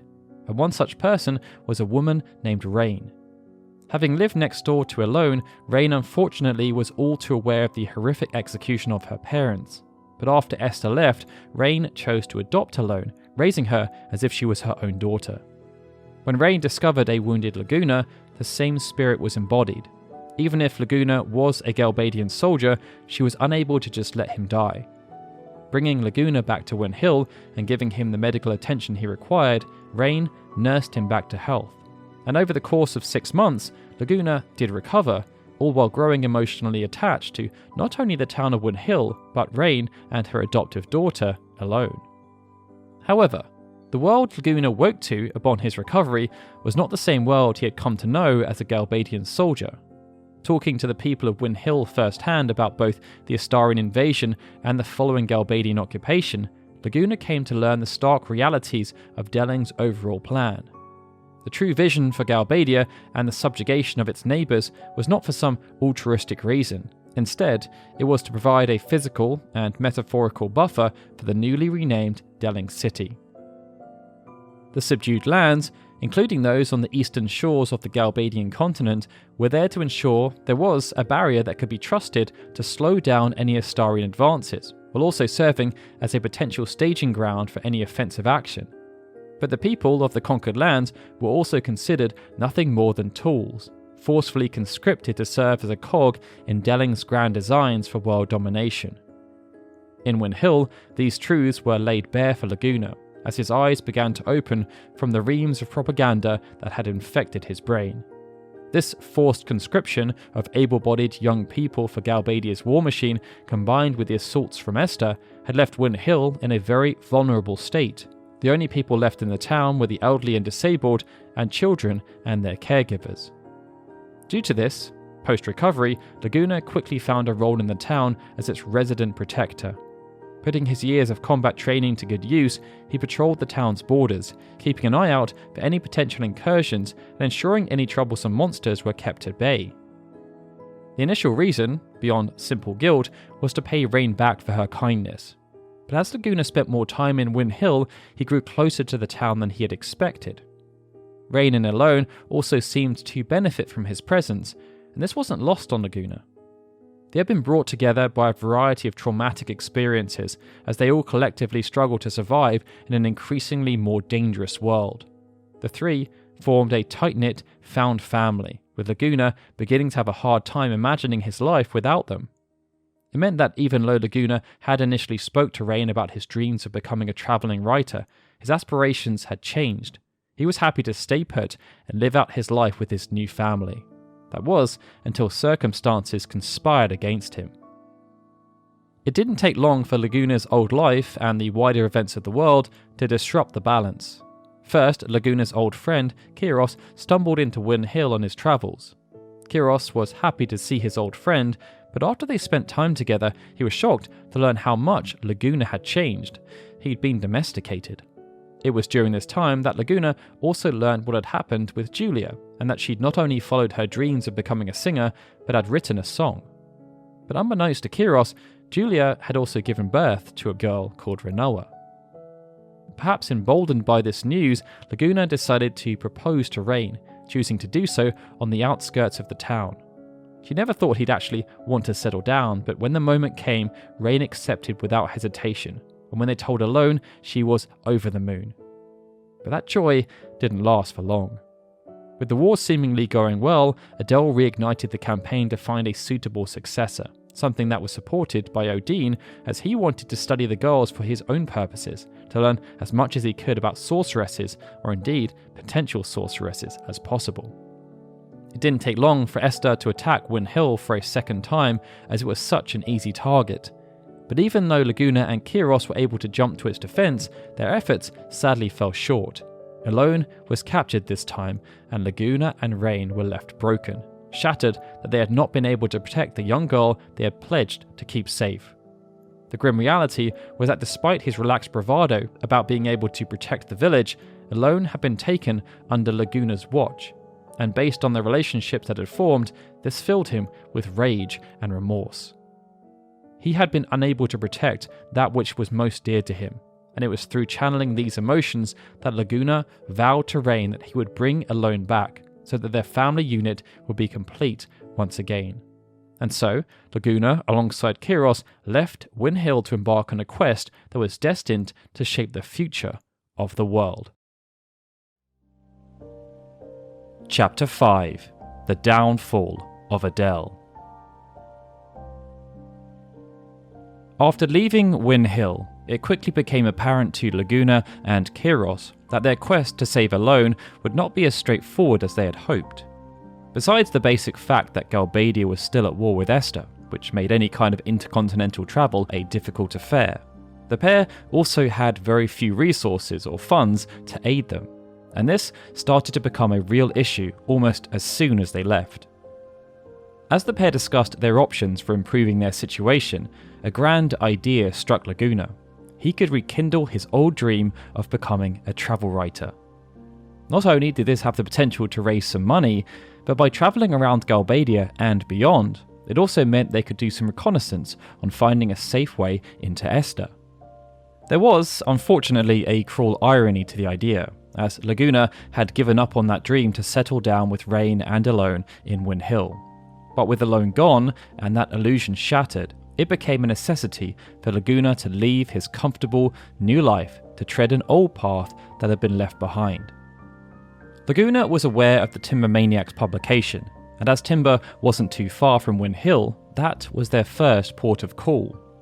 After them being hired by the editor, Laguna's quest had begun in earnest, and he was already excited about the prospect of travelling the world and reporting his findings to an expectant and enthused audience. The one place Laguna had no desire to return to, though, was Win Hill, not unless it was with Elone. But this turned out to be an unknowingly heartbreaking decision, as back in Win Hill, Rain was waiting, eager to share some news. As the pair had grown close, while caring for and raising Elone, they had also begun to discuss one day having children of their own. When Elone was kidnapped by Esthar, and Laguna set out to rescue her, he had likely assumed these plans were put on hold until he could return with Elone safely to Win Hill. Little did he know, however, that fate had different plans. Not long after Laguna left, Rain came to learn that she was in fact pregnant with their child, but she refrained from reaching out to Laguna because there was a fear that the news might impede his ability to do what he needed to do to rescue Elone. The only thing she wished for, outside of his success in rescuing Elone, was therefore that Laguna would return in time for the child's birth, even if she knew that with each passing day the chances of that happening were getting smaller and smaller. The first few articles Laguna wrote for the Timber Maniacs were a little rough, but as the publication had come under scrutiny from the occupying Galbadia and was in dire need of some lighter content to publish, they accepted Laguna's work regardless. With each passing article he wrote, however, his skills soon improved, and he was quickly able to make a name for himself as their premium travel writer, which was luckily able to afford him and Kyros both the funds and mobility they needed to begin figuring out how to find their way into Esthar. First, they set their sights northward, and Laguna used Timber's connection to the Intercontinental Railway to visit Balam, before then travelling further onwards to the northern continent. This unfortunately ended up being a perilous journey, however, as he ended up becoming lost and injured yet again. It was during this time that Laguna came face to face with the mysterious Shumi tribe, and it was thanks to them that he was able to make a speedy recovery. In the care of the Shumi, Laguna was able to make a lasting connection with a race of creatures known as the Mumba.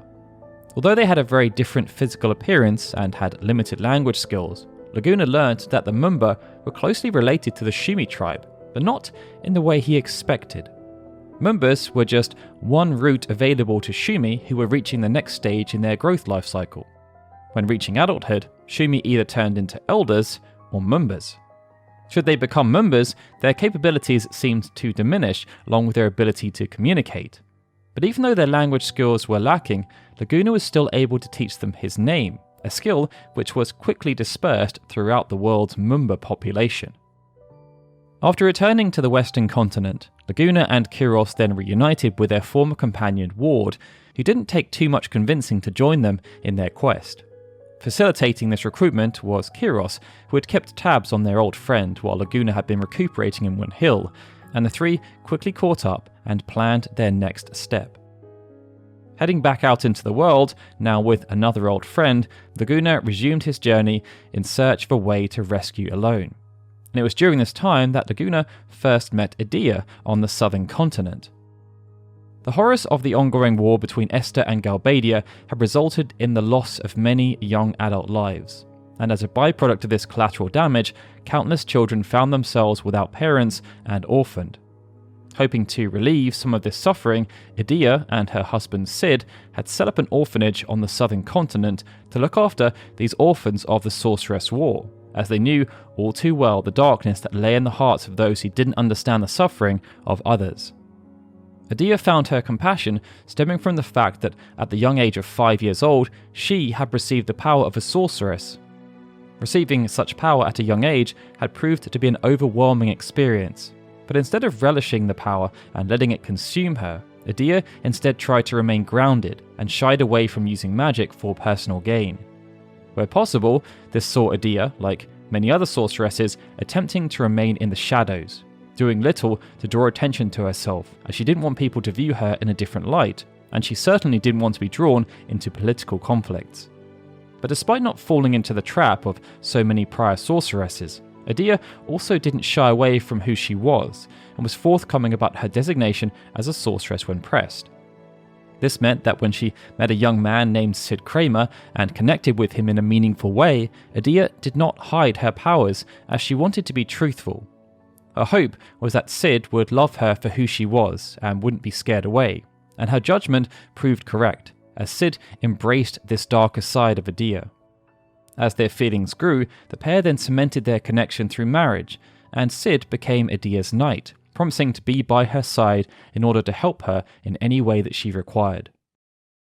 Though this helped to give Edea peace of mind, as she now had someone to share her burden, Sid also helped to preserve her sense of spirit by supporting the decisions she chose to make, the first of which was to open an orphanage for orphans of the ongoing Sorceress War. Setting up in an old Centran ruin, the couple hoped to help give kids some place they could call home away from the conflict, before hopefully finding them a long-term solution somewhere else in the world. And it was acting as the matron of this orphanage that Edea and Laguna connected, as both had their own reasons for wanting to help those hurt in the crossfire of the Sorceress War. Though Laguna was unable to stay for long on the southern continent, as he needed to continue travelling to write more articles, he made note of the Kramers and their efforts, seeing in them the sort of kindness that was sadly in short supply in the world. But his true motivation for attending was to see if Alone had somehow crossed Edea's path. Unfortunately, she hadn't, and Laguna was forced to leave empty-handed. Upon returning to Galbadia, Laguna, Kiros, and Ward were forced to take stock of their situation. Though the travel writing had been serving its intended purpose, allowing the group to travel around and try to find a way into Esthar, their financial situation hadn't really improved. It was difficult for Laguna's earnings to support the three of them, not least because Laguna himself had expensive taste and was known for splurging on luxury accommodation. It led to a realization that additional sources of income needed to be explored, and as they widened the net, it just so happened that the right opportunity presented itself. Hearing through his connections that a movie was being filmed on the northern continent in Trabia, Laguna pitched Kiros and Ward the idea of participating in the casting call. His reasoning for this somewhat outside-of-the-box idea was twofold. First, it had the potential to pay a sizable amount of money, giving them the cash they needed to continue their travels without being reliant on his writing commission. And second, Trebia was located conveniently close to Esthar, and this provided them with another potential opportunity to explore an entry point to their ultimate goal. The plot of the movie was focused on a benevolent sorceress of a bygone era who had sought to use her powers to aid a collapsing country from ruin, but it also told the story of a famous knight known as Zephyr. Laguna, despite not having much acting ability, was somehow cast in the leading role, perhaps due to his unique skills that related to handling a gunblade. Kiros and Ward were then cast in supporting roles, and miraculously, the trio is able to pull off a performance that left the crew rather impressed, not least because one of the planned scenes ended up becoming a bit too real. This movie, like Julia's song Eyes on Me, then went on to become a cultural touchstone all over Galbadia, and it immortalised Laguna as the gunblade-wielding knight, Zephyr. Youngsters, especially, resonated with the themes of the movie. It depicted a world that must have felt like a complete fantasy compared to the cruel lives they had been exposed to, as the sorceress was benevolent as opposed to being heartless and inhumane. But there was also a close relationship that formed between the sorceress and her knight, and the absolute awesomeness associated with being able to wield a gunblade. But as far as Laguna was concerned, it was just a job, and it was a well-paying one at that. Unfortunately for the trio, their plan to enter Esthar from the north was rendered impossible due to, though a mystery to them at the time, the lunatic Pandora. Due to Esthar's field tests, the terrain had become inhospitable and infested with monsters, rendering passage both dangerous and nigh physically impossible. By this point, Laguna had, on several occasions, previously tried to approach Esthar from different points of entry from the eastern continent, but like all of these past attempts, this one also proved to be another dead end. So, with that option for entry closed off, the trio continued on their way, searching the world for more clues as to how they could infiltrate Esthar, all under their continued disguise as travelling journalists for the Timber Maniacs. Eventually, they were able to find their way to the Horizon Bridge and Fisherman's Horizon, the only direct connection between the western and eastern continents. Because train service had long since halted on the bridge due to the ongoing conflict, traversal of the massive bridge had to be done by foot, and when they eventually ended up in Fisherman's Horizon, they were exhausted, and even worse than that, only halfway to Esthar. Laguna had travelled the world with his friends and searched high and low for a way into Esthar. But speaking with the residents of Fisherman's Horizon, many of whom had migrated away from Esthar, Laguna came to learn of a strange irony, that the only way into Esthar was through the front door. He could feel his quest to save Alone was coming to a climax, and the thought of reuniting with her and saving her from the clutches of whatever was planned filled him with a renewed sense of purpose. Soon, all his effort would pay off, and he would finally return to Win Hill victorious. Crossing the Estharian half of the Horizon Bridge and making their way up to the gates of Esthar, everything seemed to be going well. But there was a sense that it was perhaps going too well, and just as they were about to enter hostile territory, Estharian soldiers descended on their position and took the three of them captive. Quickly imprisoned as foreign invaders, Laguna was sentenced to manual labour in the Lunatic Pandora laboratory. He was placed under the direct supervision of Dr. Odin, and it was here that he saw the true depravity of Esthar's military and scientific research. At the laboratory, Laguna was forced to work tirelessly on the Lunatic Pandora, overseen by Estharian soldiers, security cameras, and automatons. Toiling away alongside other prisoners of war, political dissidents, and even some Mumbas, Laguna attempted to make the most of the situation, trying to keep up a positive demeanour. He stuck his neck out for fellow prisoners, as was in his good nature, even if it meant that sometimes he wound up in trouble with the guards. Though he was separated from Kiros and Ward, Laguna knew that the trio would find their way out of the sticky situation, and just had to bide their time until the moment was right.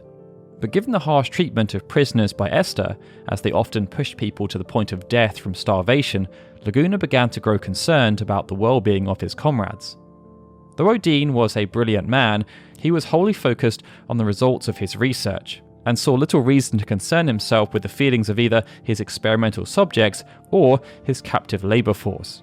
He saw everyone and everything as expendable in the name of progress, a means to an end, and this attitude led to many reprehensible actions being committed under the guise of furthering science. To call Dr. Odin evil was a misnomer, however. He couldn't care less about the fate of the world or who ruled it. All he cared about was his research. And because of this, both Elone and Laguna found themselves in precarious positions under his supervision. While Laguna worked on the lunatic Pandora with the other prisoners, at a separate facility, Dr. Odin held Elone captive, a secret to everyone, even including Sorceress Adel. From the moment Odin had been given the chance to examine Elone to evaluate her candidacy for the embodiment process, her abilities had impressed him. Never before, in all his research of sorceresses, had he encountered anything like what she was capable of. And as such, he chose to keep Elone to himself, not wanting to hand her over to Adel fully, as he believed she was too special to waste on Adel's weird hubris. Though not a sorceress, Elone possessed immense power, and the nature of the power which Odin came to learn had the potential to transport one's consciousness back through time to observe and take part in events that had already happened, changed everything. Even though he had been assigned to perfect the lunatic Pandora, Odin decided to secretly go against Adel's wishes. He delegated his tasks to lesser scientists. Elone was now to be the sole focus of his research. Dr. Odin saw the immense potential of Elone's ability, as so much could be learnt from historical events.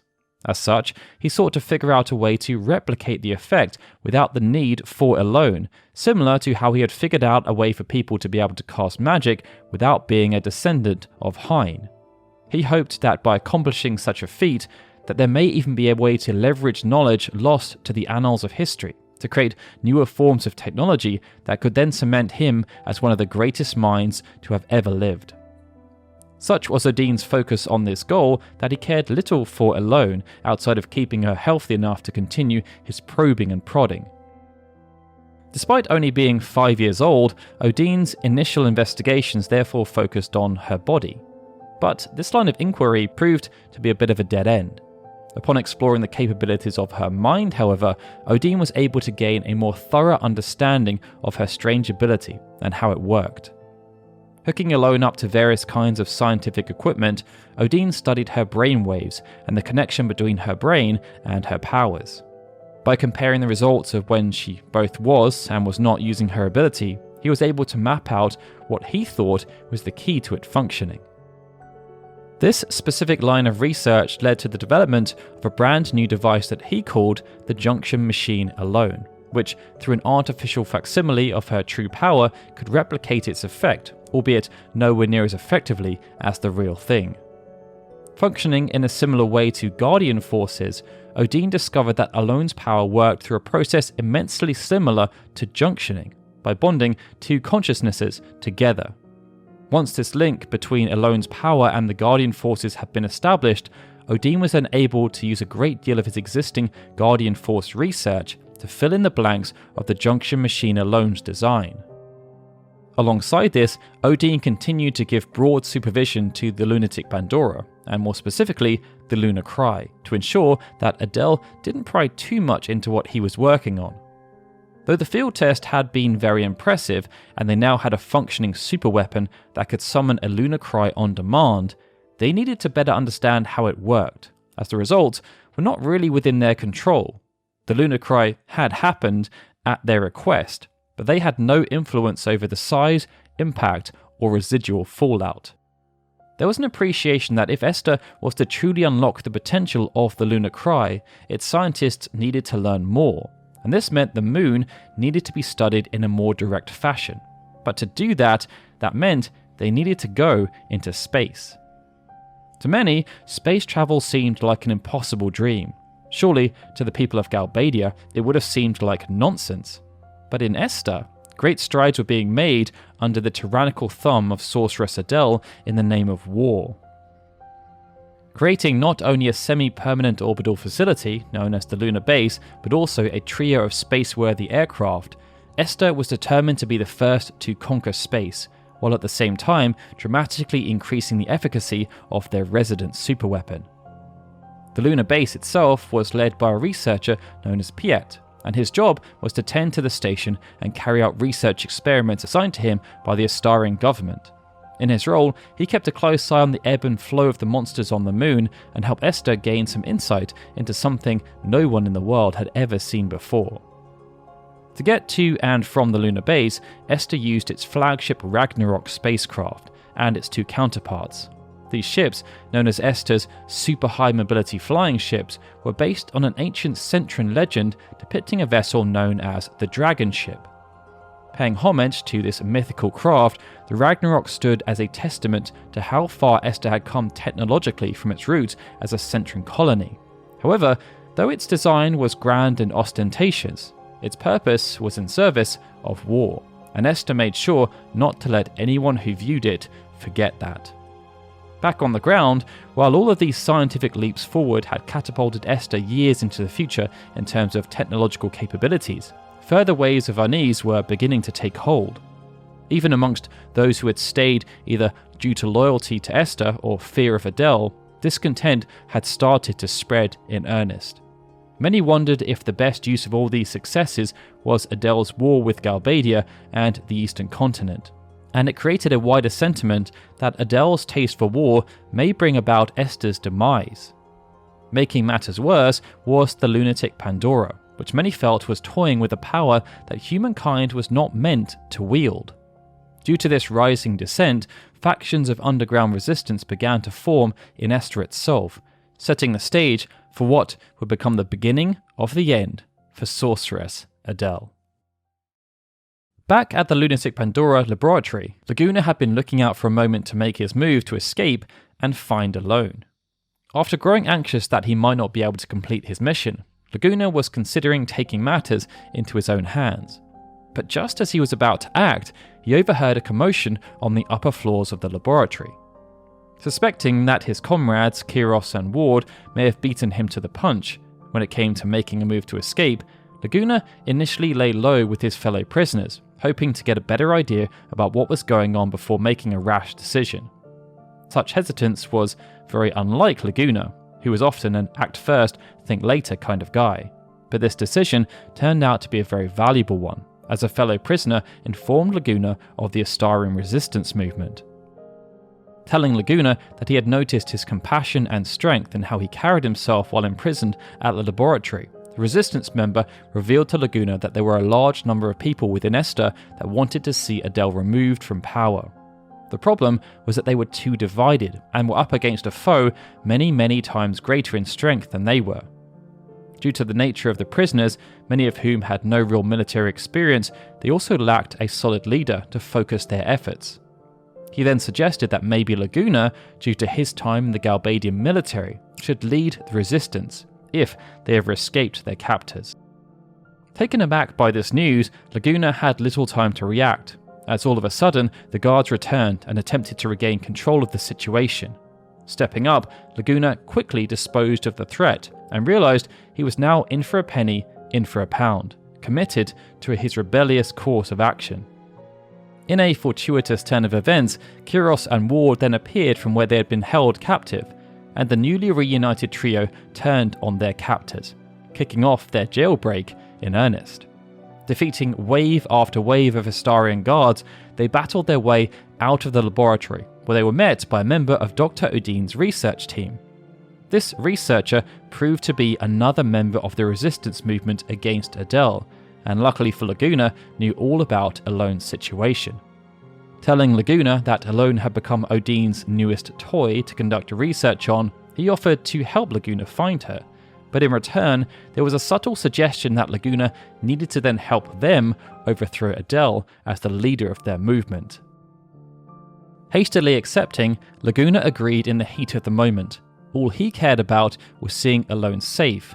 He cared little for the consequences. Using what they had learned, the mini-resistance movement chased down Odine, who had fled back inside the laboratory. With the doctor cornered, he willingly told them where he had been keeping Alone, his own personal space. Racing to the lab, Laguna, Kiros, and Ward stormed the place, disposing of any guards who stood in their way.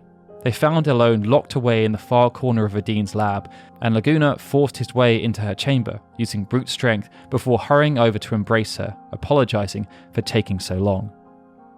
It was a heartwarming moment, but even though Laguna had now been reunited with Alone, he knew that to truly rescue her, he would need to remove Adel from power as the Resistance had wanted. After all, he was now in their debt for helping to get Alone, and he wanted to honor that. The only challenge was that taking Adel down was no easy task. If they were to succeed, they needed more than a ragtag group of dissidents with no training.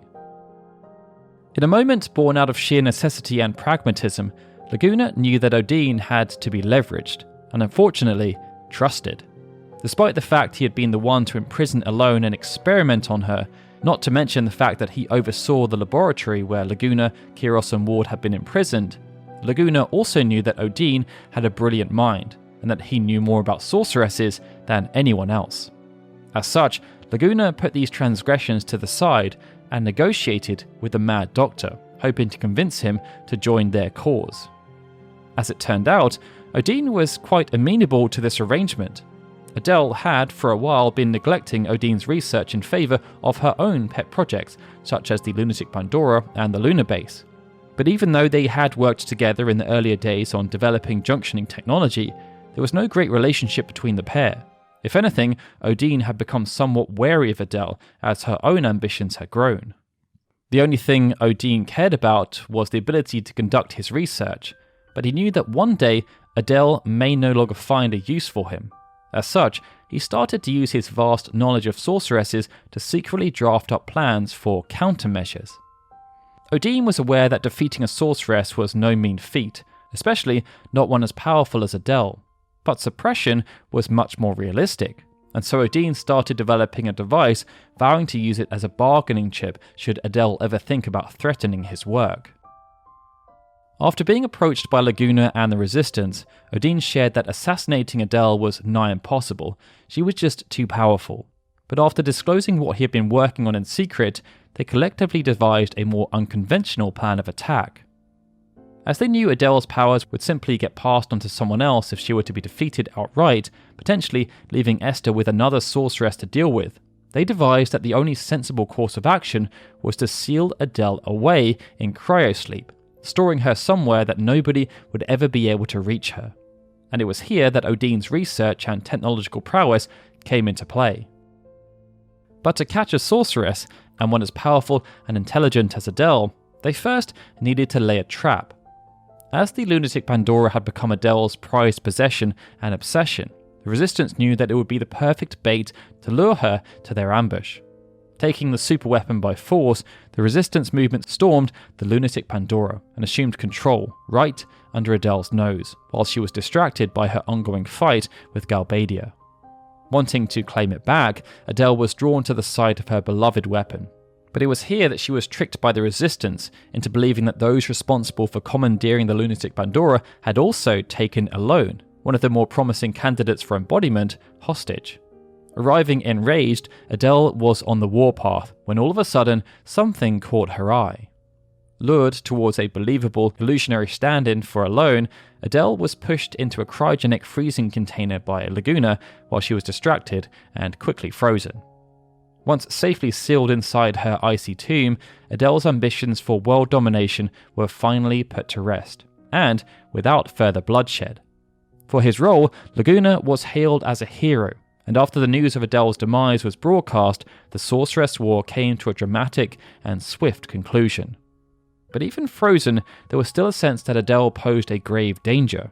After all, she had not been killed, and her powers were still much too great. If someone were to unfreeze her, the chaos she had sown had the potential to return in an instant. This then led to the second part of the plan. With Esthar serving as the only spacefaring nation, the place that was most out of reach was therefore the stars. And so, using Adel's own Ragnarok spaceships, the cryo-tomb was rocketed into orbit, sentenced to float in space forever between the planet and the moon. Adel's prized lunar base, once a part of her plan to bring the world under her thumb, was repurposed as a surveillance base for the tomb, where a small crew were tasked with making sure she remained in stasis, serving as the canary in the coal mine should she ever break free.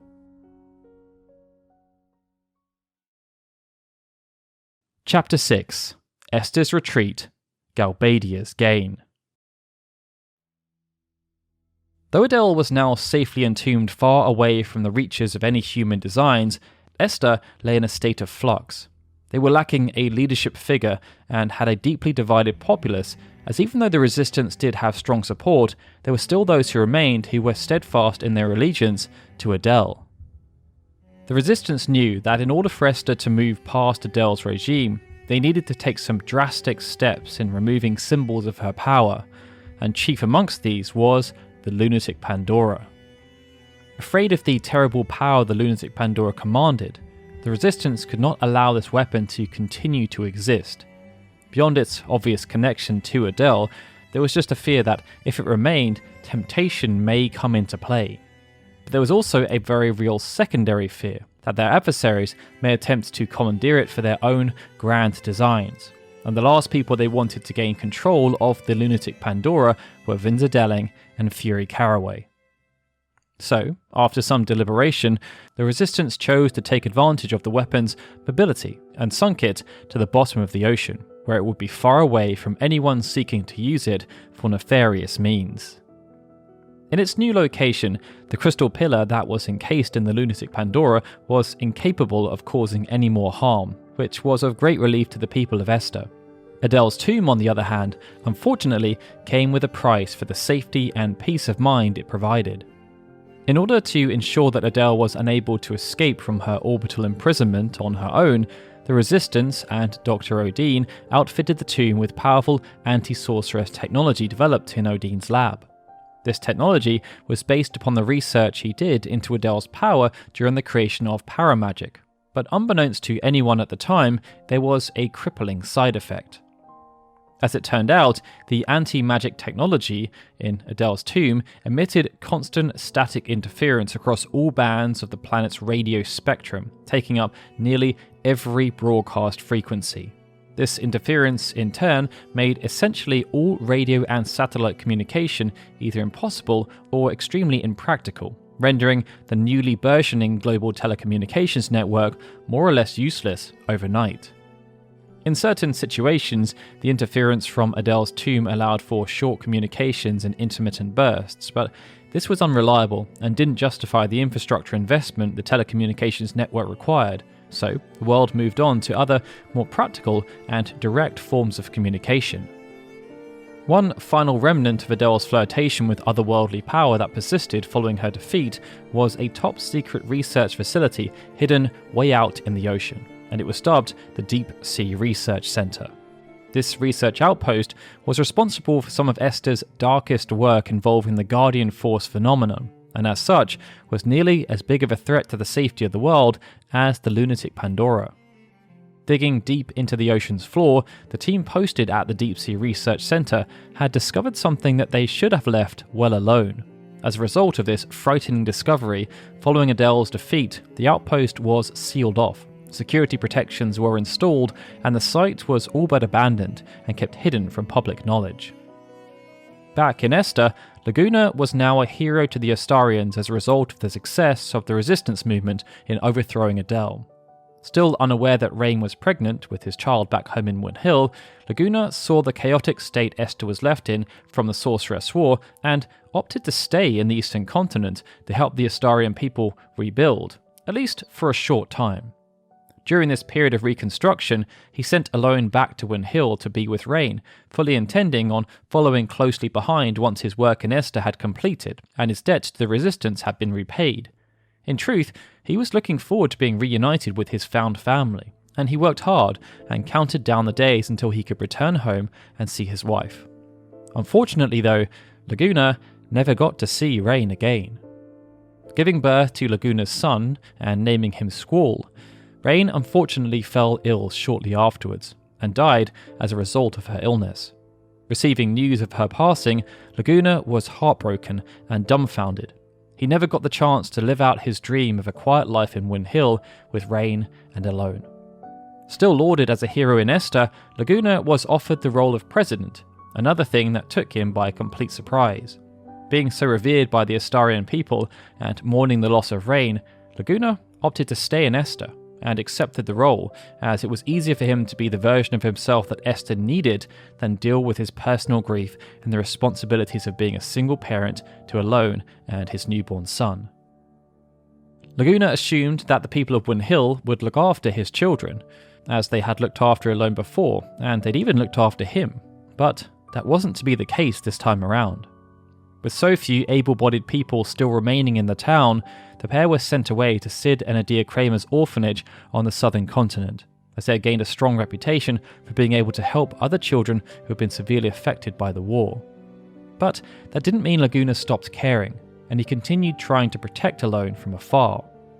As the newly installed head of the Estharian government, Laguna was privy to the inner workings of the nation, and he was always mindful of the enigmatic Odin. Laguna was more than well aware that Odin was far more interested in science than politics, and he had only been too happy to defect away from Adel as she was prohibiting his research. And as Elone was the object of his fascination, Laguna attempted to soothe Odin's ego, hoping to dissuade him from continuing that particular line of research. It's unclear whether this willingness to keep Elone safe factored into the decision, or whether there was a wider want within the nation to creep back into the shadows following what was a very dark period in their history. But soon after Laguna became president, Esthar proceeded to seclude itself from the rest of the world, employing a powerful optical camouflage to hide the capital city from any would-be travellers. And in the years that followed, the country passed into the realm of myth to those from other continents, with some even questioning if the country still even existed at all. At the Kramer's orphanage on the southern continent, Elone and Squall found themselves surrounded by many other children, who, like them, had been left on their own as a result of the Sorceress War. Thankfully, the Kramers were able to give these children a safe place to live, learn and play, providing them with the love and care the rest of the world was either not willing to or unable to offer. Amongst the other children at the orphanage, there were a few that Squall and Elone took to a little more than others. These children included the likes of the rambunctious Zell, the inquisitive Selphie, the bossy Quistis, the kind Irvine, and the troublesome Cypher. Growing up alongside this group, Elone and Squall were able to have some semblance of a childhood, although Squall mostly stuck by Elone, aside from the odd fight here and there with Cypher due to their clashing personalities. As the oldest of the bunch, Elone often acted as the big sister. When Adia and Sid were not around, she was the one who tried her best to get everyone to play nicely, and as a result, she quickly earned the respect and adoration of all the other children. Due to the remote location of the orphanage though, the children were hidden away from the harsh realities of the world that was still continuing to move on, but it was just what they needed. 3 square meals a day, lots of time outside, and all the attention and care Adia and Sid were able to give, given the circumstances. But this position was a fragile one, and the Kramers knew that all too well. Seeing as Adia herself was a sorceress, she was very aware that the world could change in an instant, and given Galbadia's ever-advancing efforts to bring the entire world under their dominion and their anti-sorceress stance, it felt to her and Sid that their peaceful bubble would not and could not last forever. Yet still they persevered, for the sake of the children that depended on them, until one day when their life did change in an instant. At first, it was just like any other day. Squall had wandered the orphanage grounds looking for his big sister Elone, when he ran into Adia, who was just going about her daily tasks. The next moment, seemingly out of nowhere, in a flash of light, a young man and a sorceress appeared, both ragged from what appeared to be some sort of struggle. Adia was stunned, frozen in place. From her own experiences with the embodiment process, she could tell that the unknown sorceress who appeared before her was dying, and that she needed to pass on her powers before she did so. As there were many young children at the orphanage, Adia's main concern was therefore protecting them, and so she volunteered to absorb the powers. Unbeknownst to Adia, however, these mysterious figures were in fact those of Ultimecia, a powerful sorceress from the future, with the other person who appeared before her being a grown-up version of Squall who had just concluded a brutal battle that saw Ultimecia's defeat. With the power absorbed, Ultimecia then faded away. The grown-up squall then explained to Adel the threat that she had posed to the world, and that the only way to defeat her was to build something called Seed and to train an elite fighting force that included the young squall to defeat sorceresses. As quickly as they arrived, the older version of Squall and Ultimessia were gone, leaving a stunned Adel and a crying toddler Squall to grapple with what they had just experienced. Adel knew at that instant, due to her receipt of Ultimessia's powers, that the teenage Squall had been speaking the truth about the threat she posed, and immediately went to discuss the events with Cid. Together, they conceptualized the idea of Garden, an elite training facility for a mercenary force known as Seed. Taking young children who showed significant aptitude for battle, the Garden was designed to teach them the ways of anti-sorceress combat, while raising the army that was meant to one day stand up to not only Ultimessia, but also any other sorceress threat that should emerge. This was a plan wrought with wrinkles, however, as Adel herself was a sorceress, and was at risk of becoming a target for Seed should her powers grow too much, which was something Cid was very concerned about. Regardless, the two decided to go forward with their plan, fully acknowledging the risks, and they began the initial preparations for the creation of Garden. At the same time though, back in Esthar, Dr. Odin had started to become increasingly frustrated with Laguna. What started off as logical reasons for focusing elsewhere due to the state of the nation, soon grew to become minor annoyances. And after numerous motions of Laguna to try and placate Odin, he started to realise that there was never any real intention of allowing him to continue researching Alone's special abilities. It became apparent to Laguna that trying to contain Odin further was perilous due to his sheer intellect and penchant for contingency planning, and removing those who were an obstacle. So he decided instead to be forthcoming about where Alone was located, seemingly giving in to Odin's demands. But he also, behind Odin's back, sent words to the Kramers that Odin was coming, and that Alone's safety was at risk.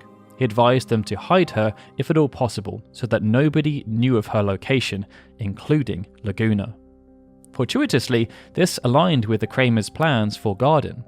Seeing as Adel was not going to be an active participant in the founding of Garden, it was decided that she should take to the sea, creating a mobile orphanage, only returning to land when absolutely necessary to stock up on supplies.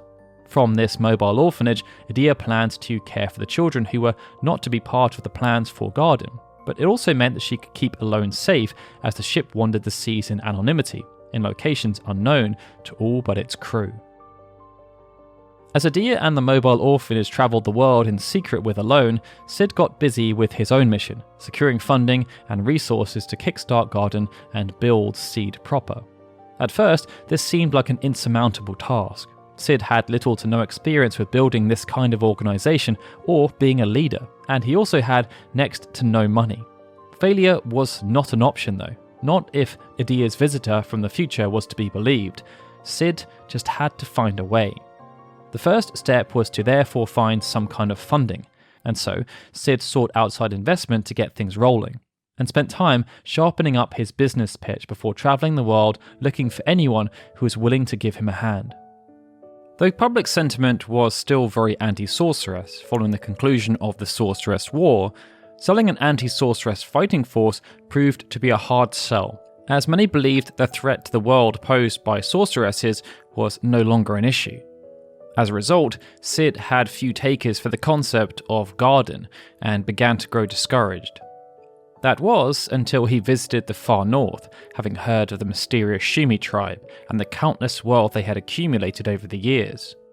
And it was here that he came into contact with an individual known only as Norg.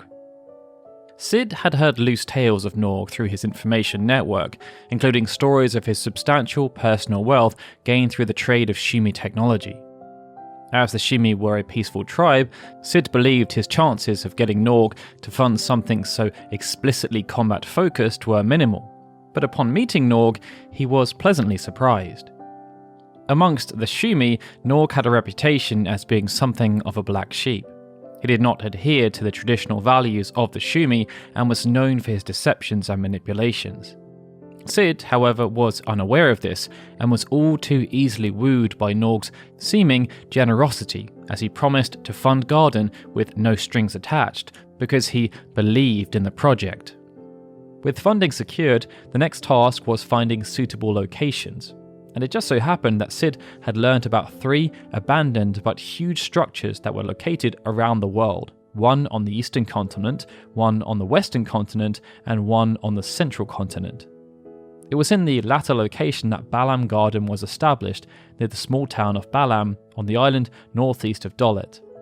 This was due to its central location, and with Norg's help, the old Centran mobile fallout shelter was repurposed into a military training academy for the world's most gifted and adept young minds. Similarly, a garden was also set up in Trabia around the same time to act as a feeder school for Balam Garden, and to expand the reach of the seed program to the eastern and northern continents. This too was set up with Norg's help, but it quickly became apparent to Cid that if he wanted a foothold on the western continent, he would need to play ball with Delling and Galbadia, something he was very skeptical about doing given their ambitions. Selling the idea of seed and garden to Galbadia was not the issue for Cid. As huge proponents of spreading their militaristic ways and their intense anti-sorceress sentiments due to the Sorceress War, they were actually quite keen on the concept. As it turned out, the problem really lay in setting up the terms under which the garden was allowed to operate. Due to the nature of Galbadia Garden existing in Galbadia, and also very close to the capital, Delling City, President Delling wanted near absolute control over the operations of the garden, something that didn't really please Cid. However, Cid was able to make similar concessions to those he had made with Balam and Trabia Garden. So, a suitable compromise was reached that saw Galbadia fronting much of the costs associated with getting the garden up and running, and Cid abdicating basically all administrative control to the Galbadian military. Cid's only real influence was therefore in the loose code of intergarden ethics and rules that was meant to, in theory, unite Balam, Trabia and Galbadia under one mission statement. But this influence was minimal, and the Galbadian military quickly began morphing Cid's vision into its own design. And at the head of this project was the head of the military, none other than General Fury Caraway. At the time Galbadia Garden was being set up, Caraway's life was in a complete shambles. Though he was a successful general in what was now the most powerful army on the planet following the fall of Esthar, his wife, the famous singer-songwriter Julia, had recently been killed in a car crash, just a few years after the birth of their daughter, Renoa.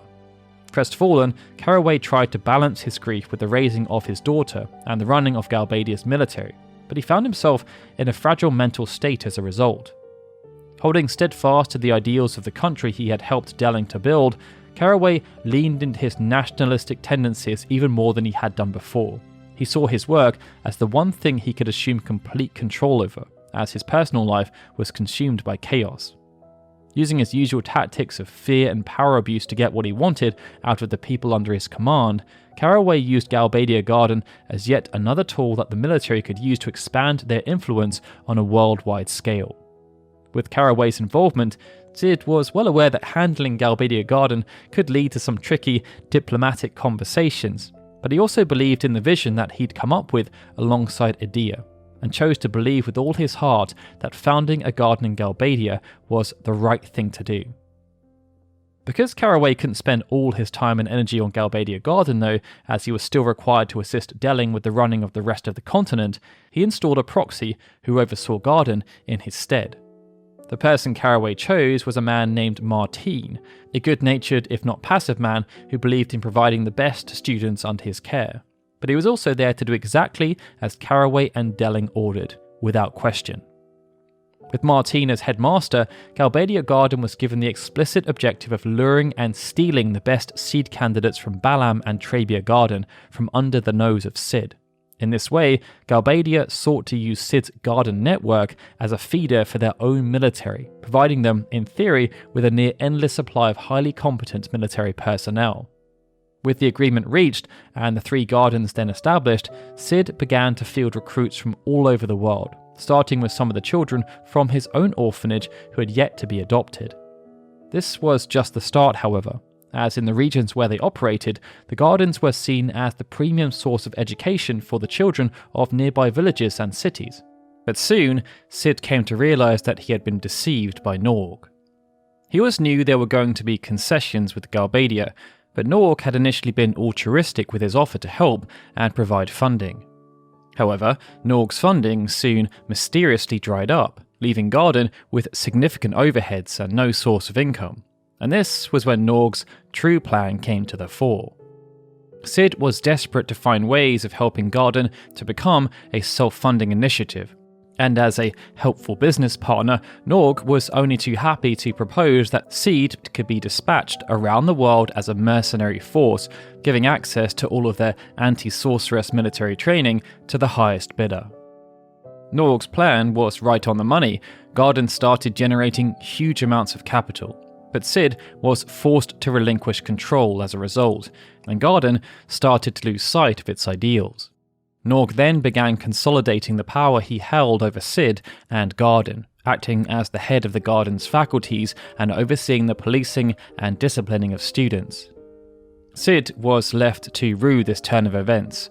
He was allowed to stay in his position as headmaster, but it was an honorary position as opposed to one of any real power. Because of this, Garden started to stray from its objective, and Cid was powerless to stop it. Nonetheless, once there were some legitimate graduates, Cid did begin to make a name for itself throughout the world, and on the surface, things were heading in the right direction. But underneath, tensions were growing, and the world felt poised for something big.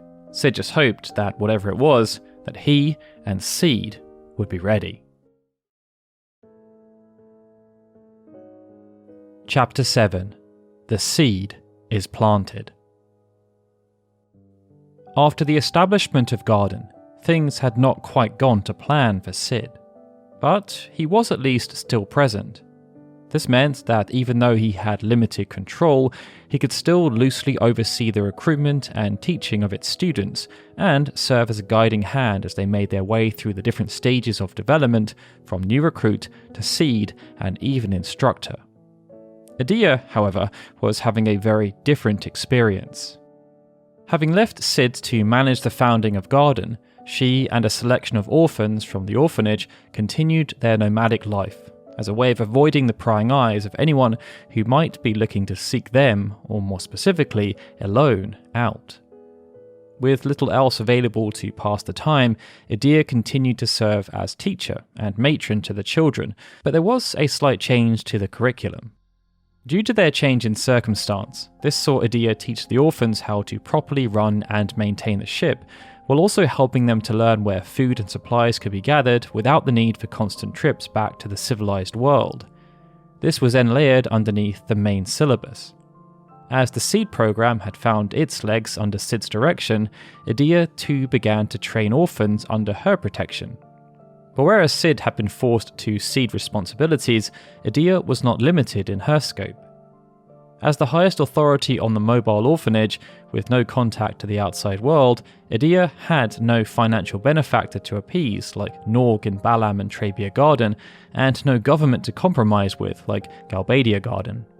Adel was free to train the older orphans on the ship in the way that she saw fit, and she took advantage of this unique position by assigning them with one of the most important missions of all.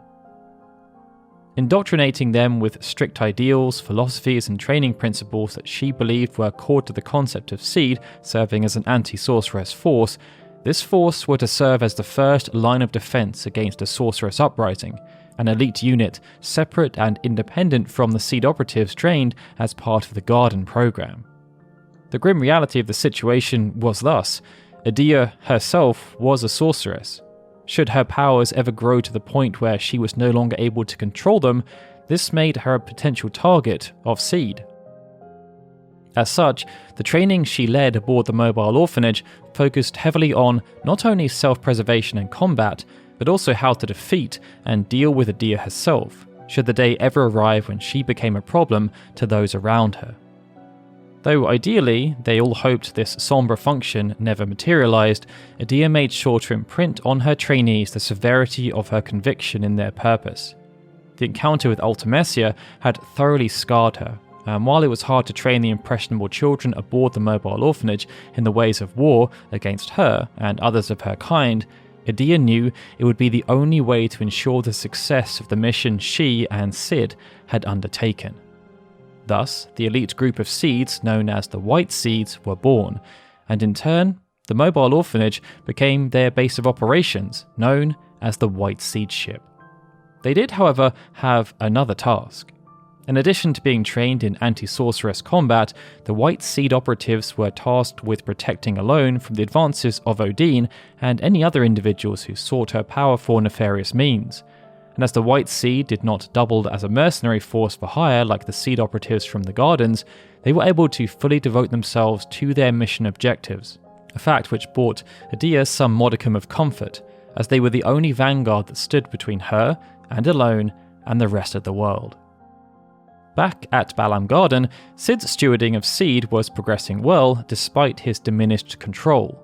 The first generation contained some of the younger children from the orphanage who were not considered to be part of the White Seed and were not adopted. But they also opened up admissions to the surrounding area, and this brought in a mixture of older and younger children. Part of Garden's plan was to use these older students as mentors to the younger ones, as they were able to grasp the fundamentals of Seed more quickly. The goal was that eventually some of these older students would become proper instructors or even lead Seed operatives in the field, and one such example of this initiative was a girl called Shu. Owing to her proficiency in combat and general maturity, Shu was quick to progress within Garden. She ended up as a figure that many of the younger students looked up to, and after being promoted to the role of instructor, she oversaw Seed field examinations and was extremely competent in her role. Alongside the other older students and early Seed graduates, Shu helped to shape Balam Garden into the place that the younger children grew up in, and this included a small selection from the orphanage. But not all of these children joined Garden straight away. While it was true that many were enrolled early on, Sid and Adel still technically ran an orphanage, and as such, many of the children who were under their care did see themselves adopted by caring families in the years that followed the conclusion of the Sorceress War. The rambunctious Zell was adopted by the Dinkt family in Balam town and grew up with his mother in the seaside village. Staying at home with her throughout the remainder of his early childhood, Zell eventually enrolled in Balam Garden at the age of 13, having been inspired by his grandfather, who had been a soldier. But it was also seen as a way of putting some of his overflowing energy to good use while instilling a sense of discipline. Quistis, who had taken the role of older sister following the departure of Alone from the orphanage, was also adopted. But unfortunately for her, the story didn't pan out quite the same way it did for Zell. Things did not work with her adoptive family, and this left Quistis with nowhere to turn other than Garden. She ended up enrolling at the age of 10, and perhaps due to the trauma of the failed adoption, she focused all of her energies on her studies, advancing quickly through the curriculum and displaying an adeptness for paramagic-based combat. By the age of 15, Quistis had become one of the youngest students to pass the Seed field examination, joining the ranks of the older Seed operatives. 2 years later, when she was 17, she became an instructor, once again exceeding all expectations. But beyond this being a huge honour, it saw history repeat itself, as Quistis once again found herself in the big sister mentorship role to many of the other students at Balam Garden. Other children from the orphanage also joined the Garden system, although not all found their ways to Balam. Selphie, one of the younger children, was not particularly well suited for combat, and thus was sent to the satellite Trabia Garden for her training. Here she quickly found her footing even at a young age, and after passing her foundational courses by the age of 17 had transferred to Balam Garden as a promising Seed candidate. Likewise, Irvine was sent to Galbadia Garden. He had displayed a very developed sense of compassion and a high degree of emotional intelligence, but also displayed an aptitude for firearms. To foster this, and possibly as a part of General Caraway's larger plan to build up the Galbadian military with elite recruits, Irvine was selected to study at Galbadia Garden, an undertaking he excelled at. Most notably, the two children who did enroll at Balam Garden straight away were Squall and Cypher, who joined the Seed candidate program as soon as they were able. Ever the troublemakers back at the orphanage, and especially since Alone had left, these two had a special place in Sid and Adel's hearts, and Sid, for his part, wanted to keep them both close and under his watchful eyes. One of the most important aspects of being part of the Seed candidate program was the studying of combat, and in this regard, a crucial decision was the weapon of choice. This determined so much about progression, as shown by Irvine ending up at Galbadia. Candidates could select from a wide range, and when Cypher had his turn, he chose with his heart. He was one of the kids that had been inspired by Laguna's movie, where he fought off the Red Dragon with a gunblade, and this determined his choice, despite the weapon being notoriously difficult to master. Whether it was out of jealousy or competition, or both, Squall then chose the same weapon. As they were the only candidates who chose the gunblade as their specialised weapon, the rivalry that already existed between the two intensified as constant comparisons were made. While friendly competition could have been a boon to both their educations and developments, unbeknownst to them though, Squall had been earmarked for special treatment, and this further poisoned the relationship as the pair grew up. Prior to founding Garden, Adel had told Cid of her encounter with Ultimecia and a young adult version of Squall from the future. This event, as the genesis point for the creation of Garden, established Squall as the focal point of all of Cid and Adel's efforts for Garden and Seed, as Cid knew that he had to do whatever he could to prepare Squall for the role he was one day required to play. The consequence of this action, though unintentional, was that despite showing plenty of raw talent and being at least an equal to Squall, Cypher was often overlooked and held back by comparison. He was already a rambunctious and damaged child, but this favouritism then compounded Cypher's ever-darkening worldview. With no real values or role models to cling to outside of just doing what they were told, Cypher tried to define for himself what it meant to be a Seed, and this often led to him seeking his own path and rebelling as opposed to following the path that was expected of him. Cypher often believed he was doing the right thing, but frequently found himself disciplined. By comparison, Squall seemed to be able to do no wrong, and this caused the rift between the two to only widen as Cypher continued to act out, with Squall and the other students often catching the brunt of his outbursts. Squall, however, neither wanted nor appreciated this attention, and found Garden to be a difficult place. Not wanting to socialise or be part of a team, he began to retreat within himself, coming off as trying to be cool and aloof to others. As if to further polarise the pair, even though Cypher had his problems, he still had friends in the form of Fujin and Raijin, while Squall developed none. In many ways, this was a continuation of the tumultuous relationship they had at the orphanage, except Squall no longer had Alone to act as a peacekeeper. But the regression in their relationship was further exacerbated by a feature of Balamb Garden that was not seen at either Trabia or Galbadia, the junctioning of Guardian forces. As further refinement took place around Dr. Odine's studies into the mysterious extra-dimensional beings known as Guardian Forces and subsequently Paramagic, the technology allowed users to not only channel Guardian Force beings in order to cast magic, but also to summon them in combat as powerful allies. This made Guardian Forces an extremely potent weapon for Seed operatives, a literal game-changer when out in the field. This power, however, came at a price. Junctioning Guardian Forces required the user to allow the beings to take up a space in their brain, and as a result, they began to lose their memories upon prolonged use of junctioning. Possibly obtaining access to this advanced Estharian research through Norg's connections prior to the end of the Sorceress War, or perhaps seeking them out on his own, Cid grappled with the decision to greenlight their use by Seed operatives. But despite seeing the negative effect it had on the children he used to care for back at the orphanage, with many forgetting their former friends and lives completely, he still ultimately approved their use, knowing that without Guardian Forces, Seed stood no chance as skilled mercenaries, let alone as anti-sorceress specialists. They needed the power to level the playing field. That being said, Cid did make sure to limit the use of the controversial technology.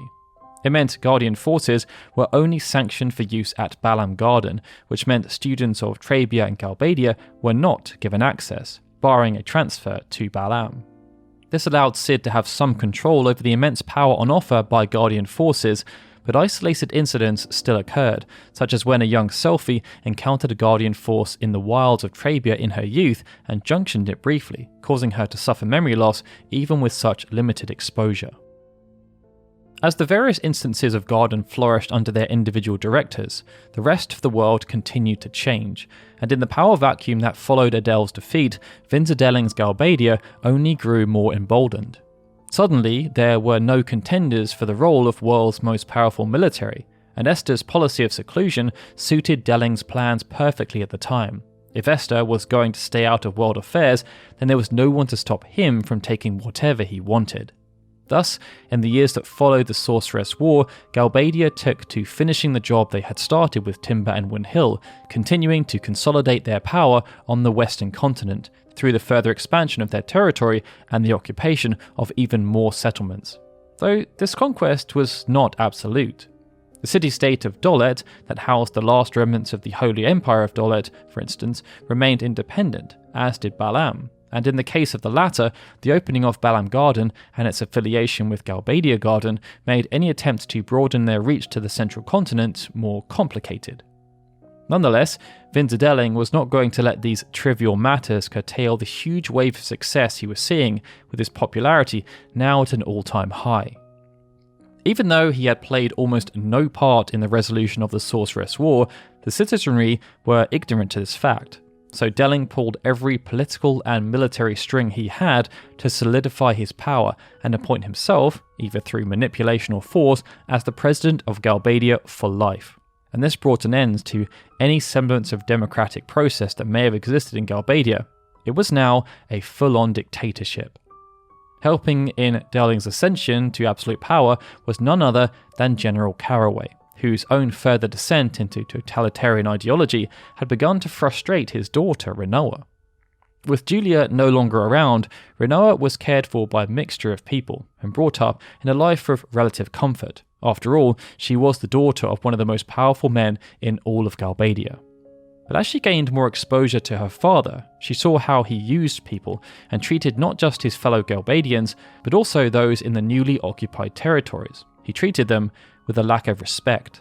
This was at odds with her character, and as the years passed, she grew to resent her father. And this divide only continued to grow as Rinoa entered her teenage years and wanted to rebel. Such was the extremeness of her rebellious nature that Rinoa decided to travel the continent to see the depths of her father's depravity. And it was while visiting Timber that Rinoa learnt about the various anti-Galbadian resistance circles that existed. Rinoa chose to move to Timber on a semi-permanent basis, so as to not antagonize her father too much, but she quickly found her way into the Timber independence movement through an organization known as the Forest Owls. Built on the back of the original Timber resistance and featuring the children of many of the core members who had lost their lives in the Galbadian occupation, such as Zone and Watts, it was here that Rinoa finally found the community she had been searching for her whole life. But it also served as the perfect foil to allow her to seek revenge against her father in a way that was mutually beneficial to her and Timber. On the surface, Rinoa didn't offer much. She was just a rich kid with no experience of the kind of oppression that the people in the occupied territories had been forced to endure. But due to her father's position, she did have intimate knowledge of the Galbadian hierarchy, and this proved to be very valuable. Having been stationed in Timber for some time, it was here that Rinoa first met Cypher, who at the time was still training to be a seed. The pair found they had a lot in common, especially when it came to their sentiments around anti-establishmentarianism. They both had people or organizations that they wanted to rebel against, and based on this, they hit it off. Indeed, Rinoa and Cypher got on so well that they entered into a brief relationship, and it was due to this relationship that Rinoa did what she did best: gather intelligence that may be valuable. Through Cypher, she learnt about the role of Seed as a military organization for hire. But even though Rinoa soon left Delling City for good, moving to Timber on a permanent basis as a way to get away from her father's influence, the relationship with Cypher didn't last and they mutually separated. After moving to Timber, Rinoa was able to serve the Forest Owls on a permanent basis, and she used the information she'd gathered to pitch a new plan. She proposed that the Forest Owls use Seed operatives to augment their capabilities and execute on bigger and bigger schemes aimed at destabilizing the Galbadian occupation of Timber. The other members were convinced, but they had limited funds and nowhere near enough to be able to afford the services of Seed. Still, Rinoa vowed to travel to Balam, hoping to use her previous connection with Cypher to gain a meeting with Sid, so as to plead their case. She hoped that he would take pity on their situation and offer aid regardless. In reality, even though the Forest Owls had strong ideologies, they underestimated the uphill battle they faced. Even with the help of Seed operatives, fighting back against Galbadia was a tall and nearly impossible order. This notion was only further compounded by what Delling did next. With no grand opponents for Galbadia to do war with, Delling made sure to adapt his wartime presidential style and repurposed it as a full-fledged military dictatorship. With this new paradigm, all aspects of life for the Galbadian people and its conquered territories were controlled by the military. This saw the army act as both police and national defense, and this then made the highest-ranking officials some of the most influential people in the country, even if their only job was to be yes-men to President Delling. Galbadia's propaganda campaigns, put into overdrive during the Sorceress War, continued after the war, and helped them to control their conquered territories, keeping anti-Galbadian sentiments to a minimum where possible. Capital punishment and torture were frequently used against political dissidents, and captured resistance fighters and many on the Western continent settled into a way of life where safety came at the price of not questioning the military and keeping your head down. As a result, in the nearly 2 decades following Adel's demise, the world enjoyed a tense period of relative peace. Sorceresses were made into a taboo subject, with those that experienced the war firsthand still very much around, opting to put their faith in Delling's military to ensure they were never troubled again. Still, the process of embodiment continued as it always had, and it could be assumed that new sorceresses were created in secret, away from the eyes of the public and the powers that be. But due to popular opinion being quite soured on the concept of sorceresses, this pushed those unlucky enough to receive the magic of a sorceress, such as Adia Kramer, to the outskirts of society, victims of the millennia-long vicious cycle of public opinion against them. As a result, in the interceding years following the Sorceress War, the very idea of sorceresses began to fade into the back of the public's memory. But still, the feeling of unease around the topic lingered, and the world was soon about to find out that the sorceress threat Cid and Adia were attempting to prepare for was both very real and much closer to the inception of the Seed Project than they could have ever expected. Chapter 8. A new sorceress appears. Early on in the process of developing Seed, Cid and Adia had made a purposeful choice to divide their efforts. As much as they wanted to stay together, the pair knew that because Adia was herself a sorceress, her involvement in the public side of the initiative was too fraught with risk. That's why the White Seed ship was such an important part of the plan. As Adia trained her charges, everybody aboard the ship began to settle into the seafaring way of life, with strong bonds formed amongst the crew. Everyone became comfortable, and though they remained vigilant as the threat to Alone being abducted was still quite a real possibility, they began to become desensitized to the other possibility, that Adia, their surrogate parent and teacher, may turn on them. Many believed that Adia's fears were unfounded, but this proved to be naive. Without warning, the event that Adia had feared most occurred, as she was possessed by Ultimecia, the very sorceress from the future who had appeared before her alongside Squall all those years ago. Ever since Adia had accepted Ultimecia's power back at the orphanage, she had been acutely aware of the terrible power that came to exist during an unspecified time in the future. Though she hid it well, by participating in the embodiment process with Ultimecia and accepting her lineage of power, Adia had inadvertently flirted with an advanced magic that had the potential to destroy the world. It was this very power that she had trained the White Seed to be vigilant against. But no matter how well prepared the White Seed were, none could have known the true depth of Ultimecia's ability or ambition. Having grown up in a future that featured a warped version of Seed, Ultimecia and her kind were hunted down indiscriminately. The principles first extolled by Adia and Cid had become twisted over time. Instead of focusing on defending against sorceresses who attempted to use their powers to harm others, all sorceresses were deemed dangerous, lest they be the one that delivered on the prophecy to bring about a cataclysmic event. Ultimecia had never asked for the life she ended up with, and she had no choice but to grow up in a world that forced her to hide who she was. Over time, the fear of being captured transformed her into something else. A hatred for Seed had developed, as had a want and a need to end the persecution.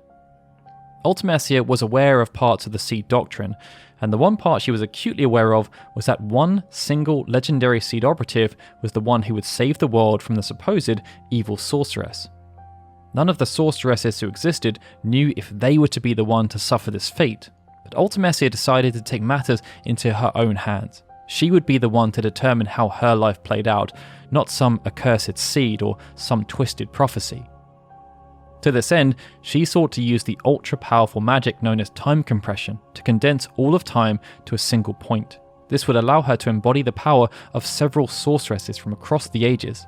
Using this combined power, Ultimecia then planned to use her newfound power to revert all of existence back to its origin point, and, like Hyne had in the ancient times, create the world anew, with her as the supreme ruler, and Seed nowhere to be found. Unfortunately for Ultimecia though, executing this plan was not within the realm of possibility. Though she believed achieving time compression was theoretically achievable, she lacked the means to actually cast the spell, as it involved casting from multiple points in time, both where she was, in the future, but also far enough back into the past. As a studious individual, Ultimecia kept searching for answers to her problem, and it was through extensive research that she discovered some historical texts relating to the works of a scientist called Dr. Odin. These texts, which depicted a completed version of a device known as the junction machine alone, gave Ultimecia insight into not only the machine's ability to send an individual into the past through the consciousness of another, but also Alone herself, and by extension, her connection to Adel. Ultimecia was ecstatic that she had found the answer to her problem, and quickly set about completing her own version of the machine, but there was still one major wrinkle. The junction machine alone she constructed could only go back so far into the past, and she needed to go back further for the casting of time compression to work. And for that reason, she would need the real alone, not some cheap imitation.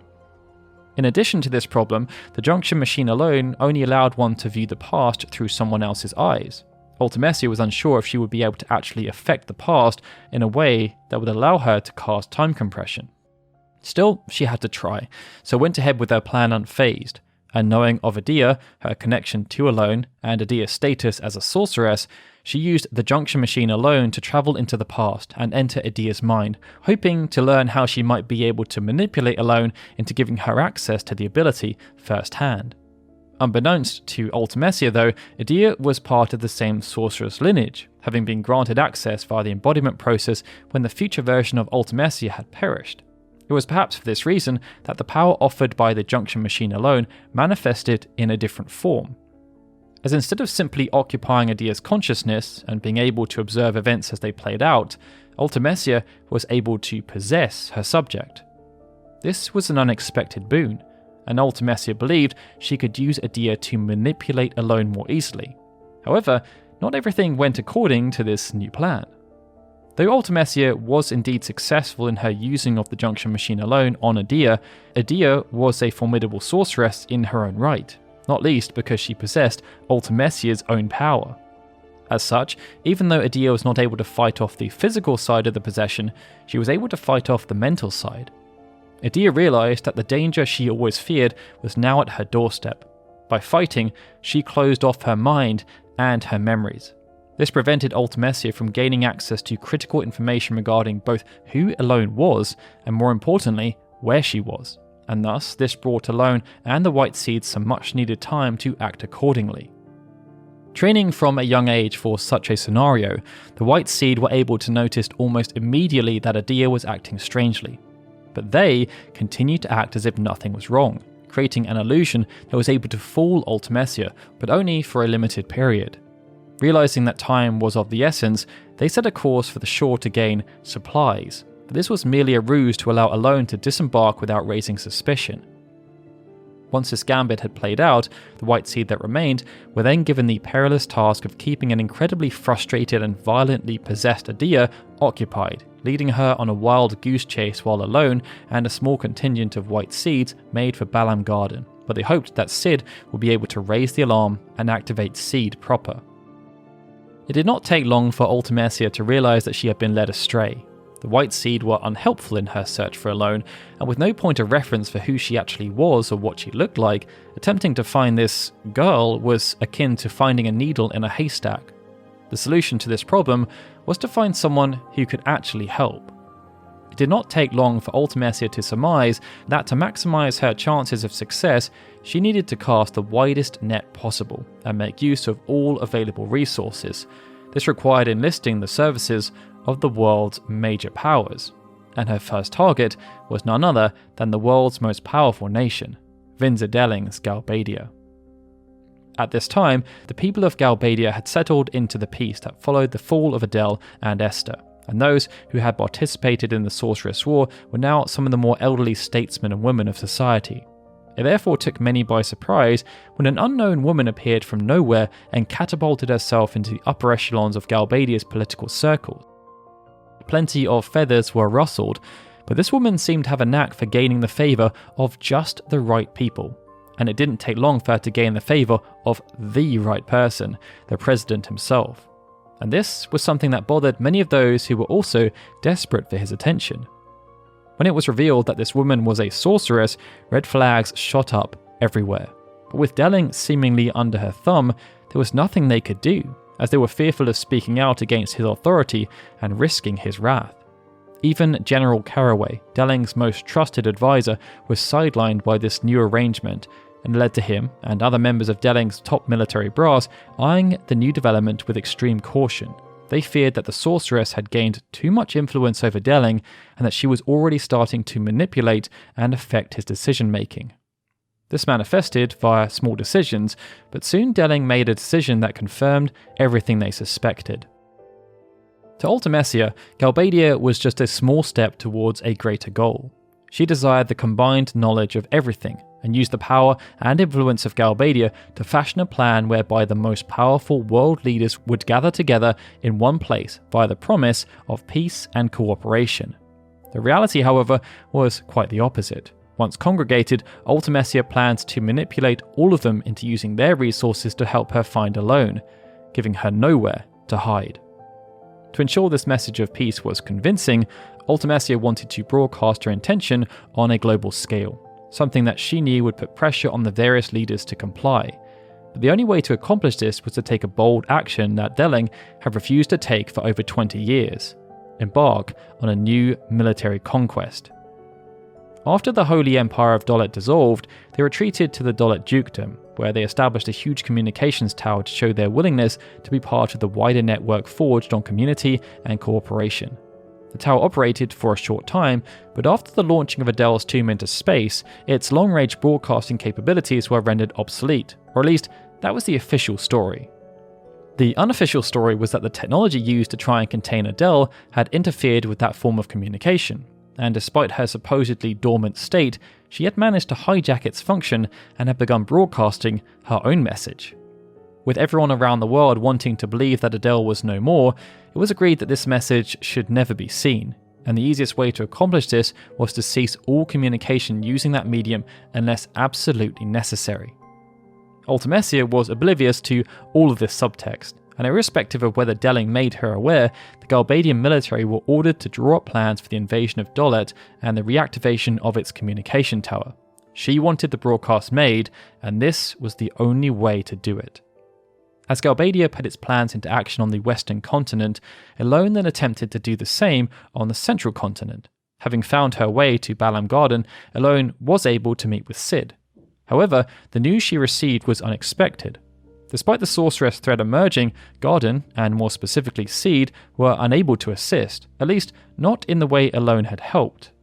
The Dolet Dukedom, owing to their natural fortifications, assumed that Galbadia was going to leave them well alone and had not prepared for the eventuality where their sovereignty was actually challenged. When Galbadia appeared at their doorstep, it meant they were ill-equipped to defend themselves and sent words to Balam Garden asking for immediate assistance. They were desperate and had nowhere to turn. Garden seldom received requests of this nature, not least because their opponent in this instance was the Galbadian Empire, who had a direct affiliation with Galbadia Garden. But Norg was only too happy to oblige Dolet's request for aid due to the very lucrative contract he was able to negotiate. This decision therefore tied Cid's hands, as it was near impossible to even attempt to broach the subject of mobilizing Cid to deal with the rise of a new sorceress when such a large-scale contract was in effect. But part of Cid was also glad, as even though he knew the day might come, he still did not want to order the death of his wife and partner. As Cid prepared to honour the contract, Cid therefore had no choice but to put the conversation with Elone to the back of his mind and focus on the task at hand, ensuring Cid were ready to tackle this contract head-on while utilising it to ensure the next generation was still being trained according to the agreed-upon values and standards. Amongst the roster of potential seed, there were plenty of standout candidates, but two of the most important were Squall and Cypher. Both had been challenging themselves to progress under the watchful eye of Cid, but neither had managed to progress at the same rate as Quistis. In fact, even though the pair had been at Balam Garden for some time, they were not too far ahead of the other seed candidates, such as Selphie and Zell, who had joined Balam Garden much later in life. It wasn't really a skill problem though. Cid struggled to keep them focused, as Squall couldn't help be distracted by Cypher and vice versa. And this petty rivalry was on full display right when Cid needed them to be focused, as the greatest threat of their lives, and indeed the greatest threat to the very existence of the world, loomed on the horizon. As Cid wrestled with the news of Adia's possession and the Galbadian invasion of Dolet, he also received news that Squall and Cypher had been at it again, taking part in a clandestine duel off campus. As usual, neither was willing to back down, and both ended up in the infirmary, with permanent scars as a reminder of the stalemate that had occurred yet again. Cid was unwilling to deal with such ill behaviour at such a time though. He needed everyone firing on full cylinders. The contract from Dolet required everyone to be involved. Balam Garden was to mobilise not only their top seed operatives, but also the seed candidates who had undergone all their basic training, the prerequisite tests, and were ready to take their field examination proper. In a usual examination, candidates would be deployed alongside seed field instructors and operatives in a low-risk, live combat environment to test their abilities and evaluate if they were ready to graduate.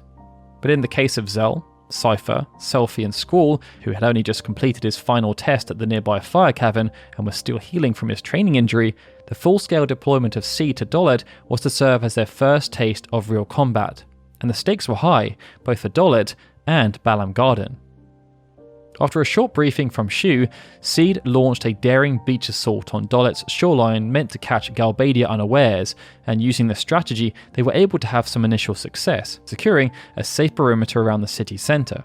But Seed were only able to act on intelligence supplied to them by Dolet, and they were none the wiser as to why Galbadia was even invading in the first place. It was only due to the rogue actions of Cypher, who had been designated as a team leader, that the true objectives of Galbadia were uncovered. Breaking from official orders, Cypher decided to follow a group of Galbadian operatives who managed to sneak through the perimeter established by Seed. But even though they were successful in uncovering the truth about the incursion, they were unsuccessful in their attempts to stop Galbadian forces from rebooting the communications tower.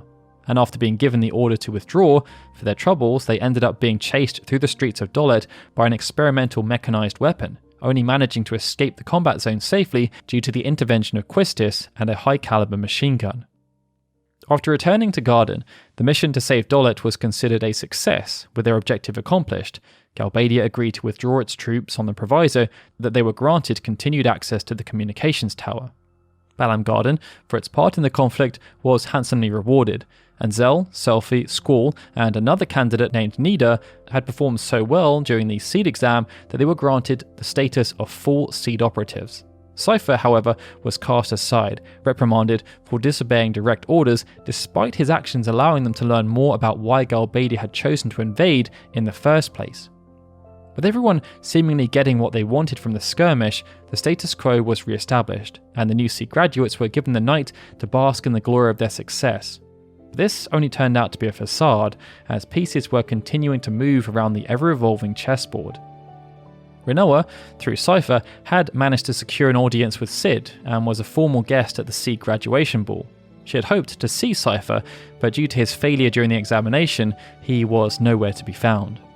Not wanting to be alone at such an event, Rinoa sought out a new partner, and after noticing a young man who'd gazed upon the same shooting star as her, she saw an opportunity and went on the charm offensive.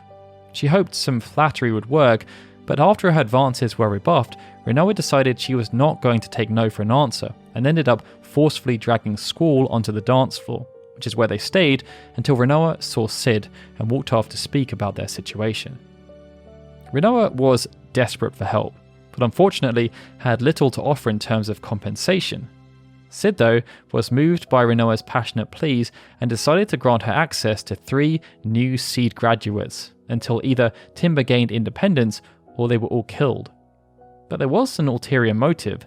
Cid wanted to get Squall out of Garden, so that he was mobile in the world and less likely to be drafted into one of Norg's contracts. After hearing the news, Rinoa was overjoyed, and the next morning she was excited to meet her new team. Part of her was hoping that Cypher had been selected, but she soon learned that Cypher had failed to pass the seed examination and was ineligible. Nonetheless, Rinoa was pleasantly surprised to see that the young man she'd accosted the night before was part of the team. Perhaps she'd get to have some fun after all. Eager to show the members of Seed that the Forest Owls meant business, despite their humble headquarters, Rinoa talked about their upcoming plans to kidnap Vinzadeling. She hoped to deploy some of the tactics she'd learned from her father, and everything did go according to her plan, except for one thing. She had not accounted for President Delling using a decoy. As it turned out, the real president was already in Timber and was planning to use their TV station, as it was the only one equipped to do broadcast by radio waves. And, by using the newly acquired communication tower in Dolet, Delling planned to broadcast Ultimessia's plan of peace talks to the entire world. Not to be deterred, Rinoa decided to craft a new plan. She would head to the TV station and hijack the planned broadcast, using it to spread their own message to the world about their situation. Squall, however, was fed up by this point. Having now become a Seed, he had expected to be assigned to be part of high-end military campaigns, not unlike the Dolet mission, working alongside some of the best operatives in the world. Instead, he'd been forced to assist a bunch of amateurs. Their goals were noble, but Squall was not paid to care about such things. If the Forest Owls had the appropriate funding and skills to enact their plans, Squall would have been more than happy to support them. But they didn't. So Squall made Rinoa aware in no uncertain terms that he was embarrassed to even be associated with them.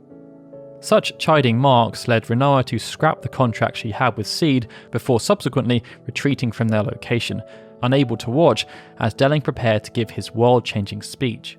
Squall, however, stayed to watch with Selphie and Zell. Delling began the speech with his customary charm, as he explained his ambition to host a global peace conference so that the various nations of the world could hash out their differences. Everything was going according to Ultimessia's plan, but just as Delling was about to declare Adia as Galbadia's representative in the upcoming peace talks, broadcast was interrupted by an unexpected third party. After failing his seed examination, Cypher was disciplined accordingly. After all, he had defied a direct order and put his squad in unnecessary danger before then abandoning them. He had been blinded by his own ego yet again. But this time, there were real consequences to his actions. And alongside failing to pass the seed exam, it meant Cypher was prohibited from aiding Rinoa in her quest to free Timber from its subjugation.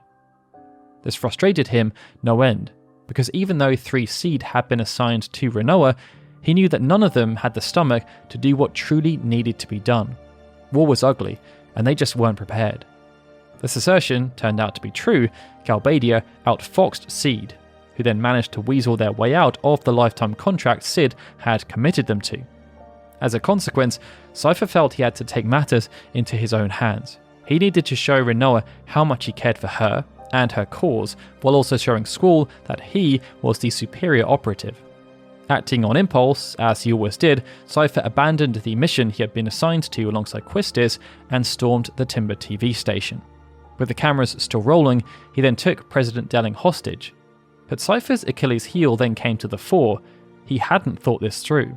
There was no next part of the plan, and it was at that moment that Cypher realised that perhaps taking the President of Galbadia hostage during a live broadcast to the entire world may have far-reaching consequences, and that the protection Garden had afforded him over these years was no longer there. Quistis, for her part, attempted to take stock of the situation and requested that any seed operatives that were nearby should come to their aid. But this, and subsequent exchanges, enabled the calm and collected Delling to deduce who was responsible for this reprehensible act, promising swift retaliation. As the scene continued to unfold, Cypher realised his options were becoming more and more limited. He was in a mad panic, but it was here that Ultimessia sensed an opportunity. Her initial plan was now dead in the water. There was no way that the other nations in the world would agree to come to peace talks when their own broadcast had suffered such a significant security breach. But perhaps she could use this young, impressionable renegade to do her dirty work, and so she manipulated Cypher into releasing Delling and coming back to Galbadia. The fallout from the TV station debacle was immediate. The Forest Owl's base was attacked and destroyed by the Galbadian military, and the unfortunate Seed who had been in the wrong location at the wrong time were all branded as fugitives in the eyes of the Galbadian occupying force. With their options now limited due to no fault of their own, Quistis ordered her ragtag group of novice Seed to follow the Garden Protocol. As they had no way back to their own home, they were to seek refuge in the closest allied facility, which was none other than Galbadia Garden itself. Such a course of action should have played them right into the hands of a furious Vinzadeling. But back in Galbadia, the arrival of Adia had continued to create divisions, and thanks to the efforts of the now very paranoid Fury Caraway, Galbadia Garden had been purposely isolated from the Galbadian military. Fury's distrust of the Sorceress had grown to new heights.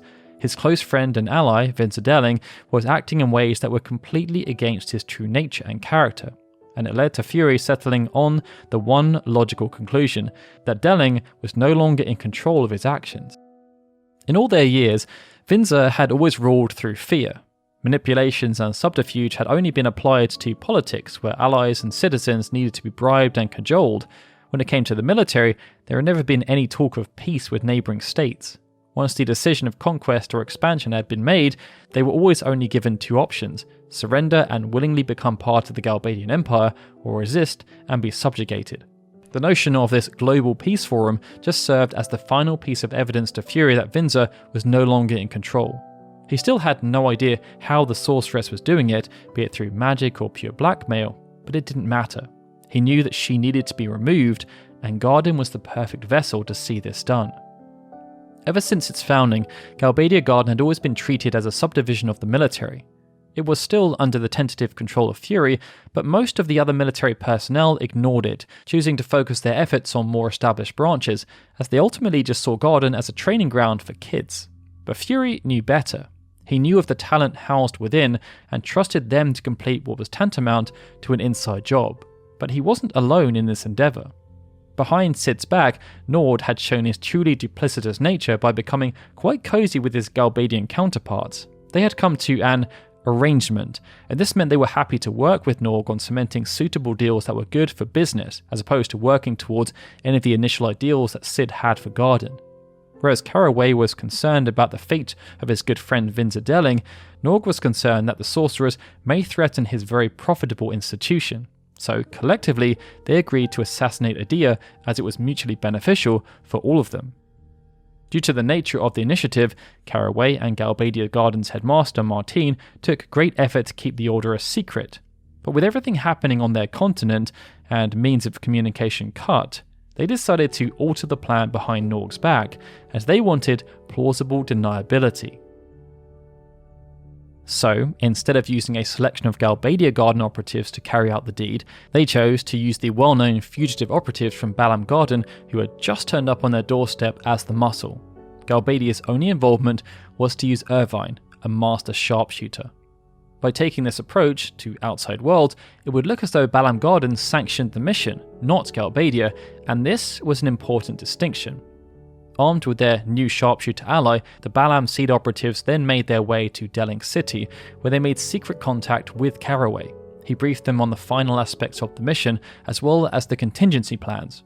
It seemed that every precaution had been taken to ensure the mission's success, but once it started, things went sideways. Rinoa proved to be very much Cypher's soulmate. Having become frustrated yet again by her father's behaviour towards her, she acted on impulse. Wanting to prove that she was just as capable as the Seed operatives, she snatched an Odin bangle, which was said to be able to suppress the powers of a sorceress, and escape from her father's intended prison.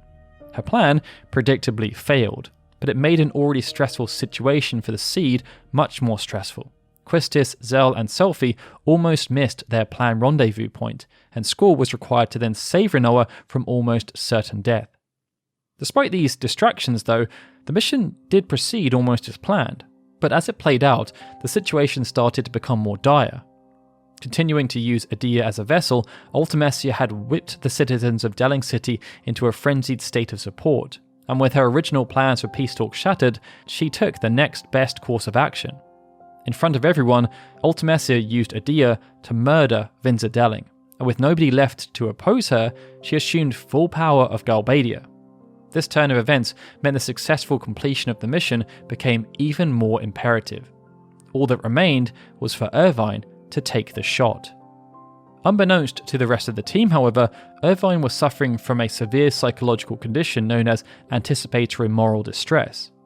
Unlike everyone else who was assigned to the mission, Irvine had never had any exposure to Guardian forces. He remembered who they all were, owing to their time together at the orphanage, and he most certainly remembered who Adel was. What was being asked of him was akin to murdering his own mother. Yet, this wasn't the woman he knew. The calm, caring matron would never hurt anyone, let alone murder the ruler of an entire nation in front of a frenzied crowd. In the midst of all the chaos, Irvine resolved to take the shot. But despite having the perfect aim, the bullet was stopped dead in its tracks, as though it was nothing more than a nuisance. Almost as soon as Plan A failed, Plan B was then put into action.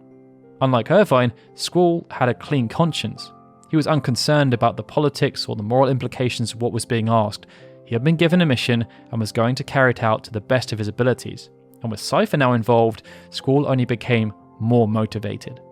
Leaving Irvine behind, Squall jumped down from their vantage point, commandeered a car, and headed straight for the Sorceress. He planned to execute her, and if need be, Cypher too. Though the battle was bitter, this time Squall managed to get the better of his longtime rival and nearly bested Adel with the help of his comrades, but their efforts were in vain. The possessed Adel was simply far too powerful for this rookie seed team, and she used her vast magical powers to cast them aside. This brief skirmish represented Ultimecia's first encounter with the original incarnation of Seed, and she found them wanting, especially in comparison to the Seed that she had come to know from her own timeline. She could have eradicated them there and then, but they were spared due to her curiosity. Ultimecia had never quite understood why Seed was established, or why they were so hell-bent on destroying sorceresses. Now, having a small group of them captured, she had the chance to procure some answers, and hoped to extract information from these young charges before casting them aside. The capturing of the Seed operatives was just the latest step in Ultimecia's ever-evolving plan. The main objective was still the same, find Alone and coerce her. But ever since Cypher's erratic actions at the Timber television station, Ultimecia had been forced to adapt. She had hoped that the promise of peace would make it easy for her to manipulate the world's most powerful leaders into letting her use their resources to try and find Alone. But following Cypher's actions, Galbadia's opponents were understandably unimpressed and were unwilling to step up to the negotiating table. The next best thing was therefore seizing control of Galbadia itself.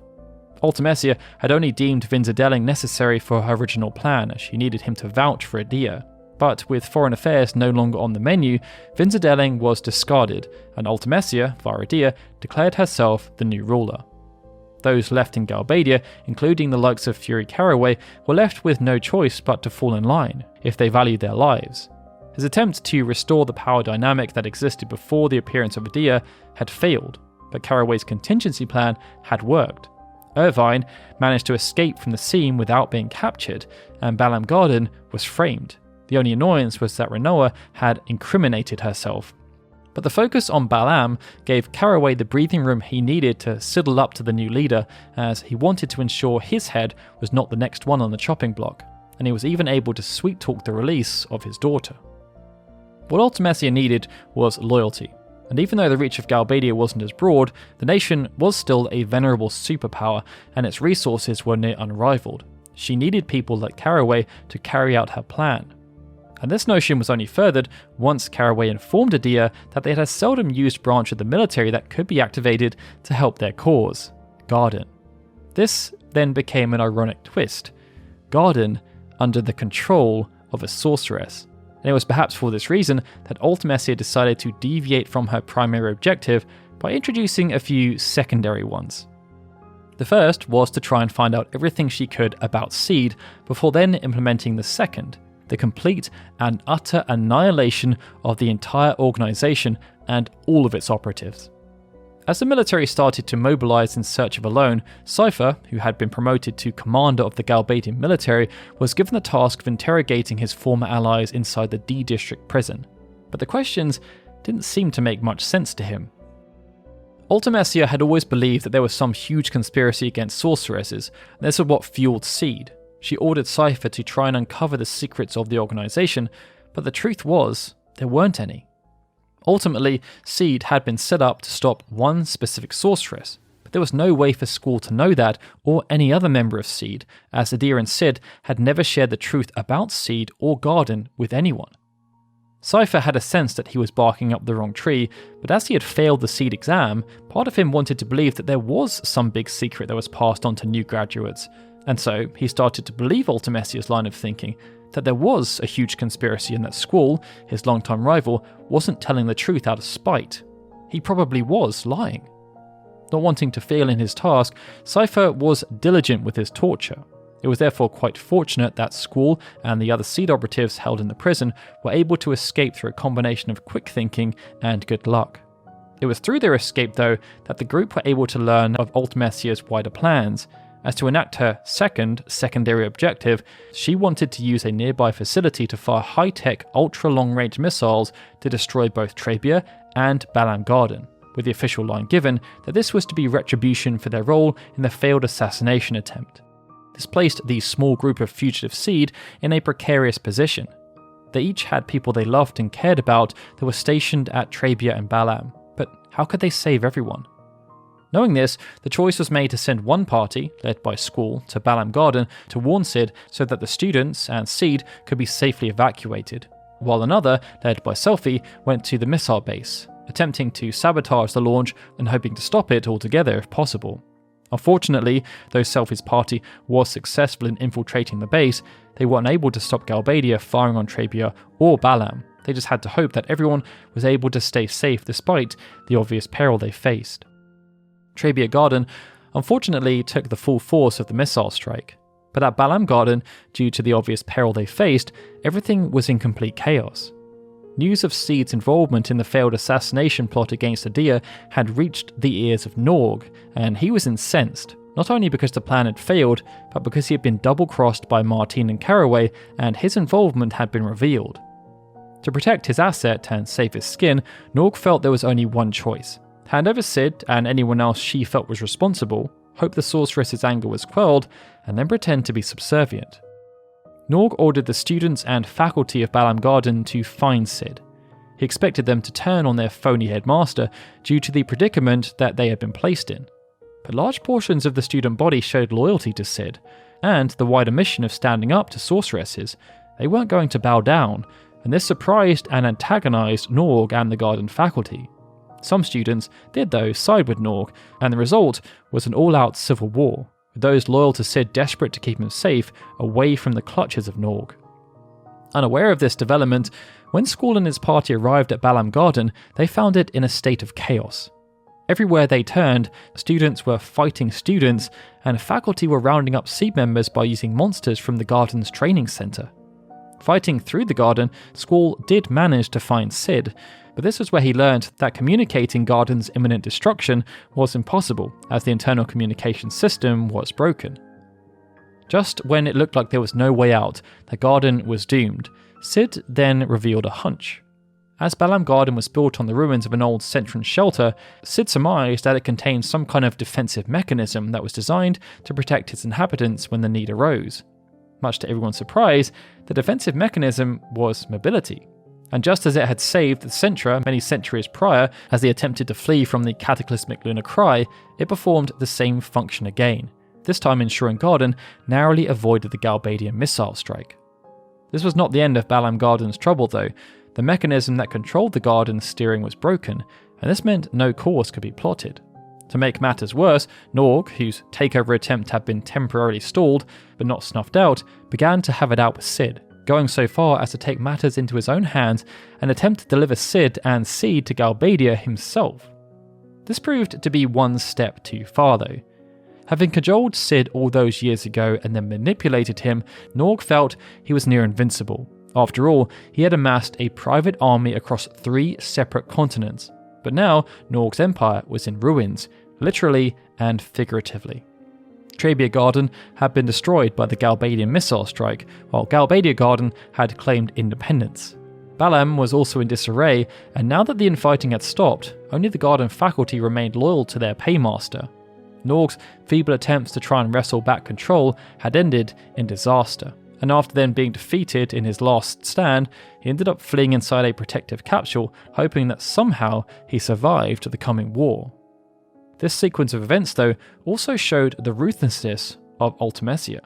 Within a short time period, she had subdued one of the most powerful nations on the planet and attempted to eradicate who she perceived to be the main source of opposition in this timeline. But it also showed that Ultimecia was erratic and unpredictable. Almost as soon as Adel had started to act in unorthodox ways, the White Seed had attempted to mitigate that risk. With haste, they shipped Alone away, and the location was purposeful. Balam Garden was the closest thing to an anti-sorceress stronghold that existed in the world. Out of the 3 garden installations, it housed the most competent and experienced individuals, and they were there in their greatest numbers. The White Seed hoped, therefore, that it was the safest place for Alone should anyone try to take her by force. But what they hadn't expected was the extreme nature of assault that Garden was subjected to, at the whim of Ultimecia. Had they taken Alone to Trabia Garden instead, due to its remoteness, she would now have likely been dead. And it was only by some miracle that she and Balam Garden had managed to survive a similar fate. However, the White Seed didn't want to put their hands in fate again. Balam Garden had survived one assault, but they surmised that there would likely be others, so they decided to remove Alone from the firing line, returning her to the White Seed ship and the anonymity the vessel granted. Their prediction then turned out to be true, as Balam Garden and indeed Squall were soon to face their greatest ever test. After defeating Norg, Squall had been left overwhelmed by everything that had transpired. He had gone from a relatively normal life where he had attended a military academy for years and just graduated, to being a reluctant part in a resistance movement, to becoming an assassin and then a wanted fugitive. And to top everything out, he found out that the person he believed was running Garden wasn't even running it at all. Everything was just a scam. To make matters worse, without any prior warning and with plenty of more qualified candidates available, Sid then decided to make Squall the spokesperson for Balam Garden, forcing him to apologise for an incident involving Fisherman's Horizon that was completely outside of his control. But what Squall failed to realise, as Sid had never imparted this knowledge, was that since that fateful day, a decade prior, Squall had been groomed for this moment. Sid and Adel always knew that the fate of the world was in Squall's hands. They didn't quite know how or when he may be needed, so all they could do was try their best to make sure he was ready. And that's all Sid had ever tried to do. Now, with full control of the garden following the demise of Norg, it led to Sid taking a decisive piece of action. Shocking the entire institute, Sid resigned as headmaster over the garden's intercom and announced that he would be placing Squall in charge as the garden's new commander. Without too much time to settle into the role, Squall was then forced to face destiny. Galbadia Garden had mobilised and was now under the full control of Adel via Ultimecia, and they were ready for war.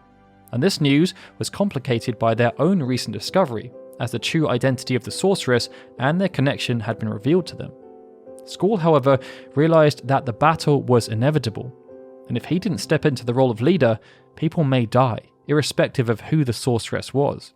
So he sprung into action, assigning squads to defensive duties and getting everyone as prepared for battle as they could be, given the circumstances.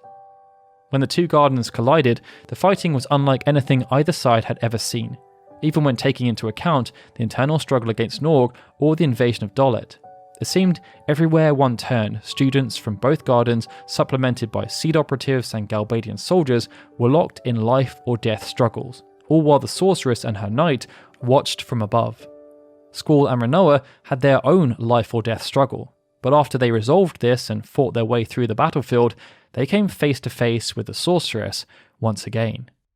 Filled with conviction that this was the final battle, Squall had no intention of this second encounter with the Sorceress turning out the same as the first.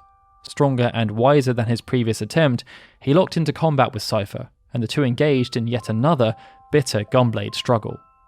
Though no easy task, Cypher was defeated again, but it was during this time that Ultimecia realised something.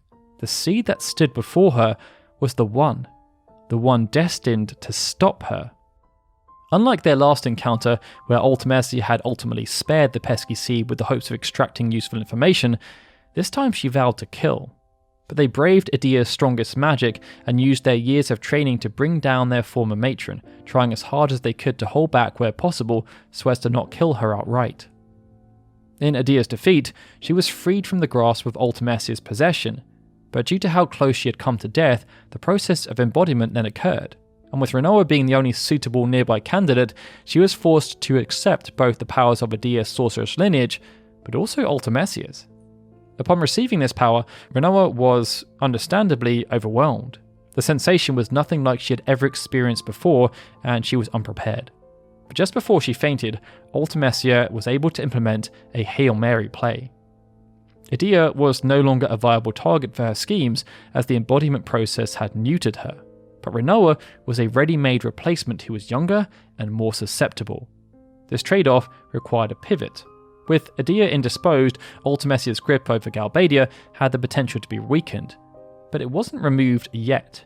If they could keep the demise of Edea secret, Cypher, who still had absolute authority over the Galbadian military, could continue to use the nation's vast resources to enact a new plan, one that required the rehabilitation of another sorceress from this timeline, and the subsequent implementation of a shock and awe campaign designed to flush Alone out.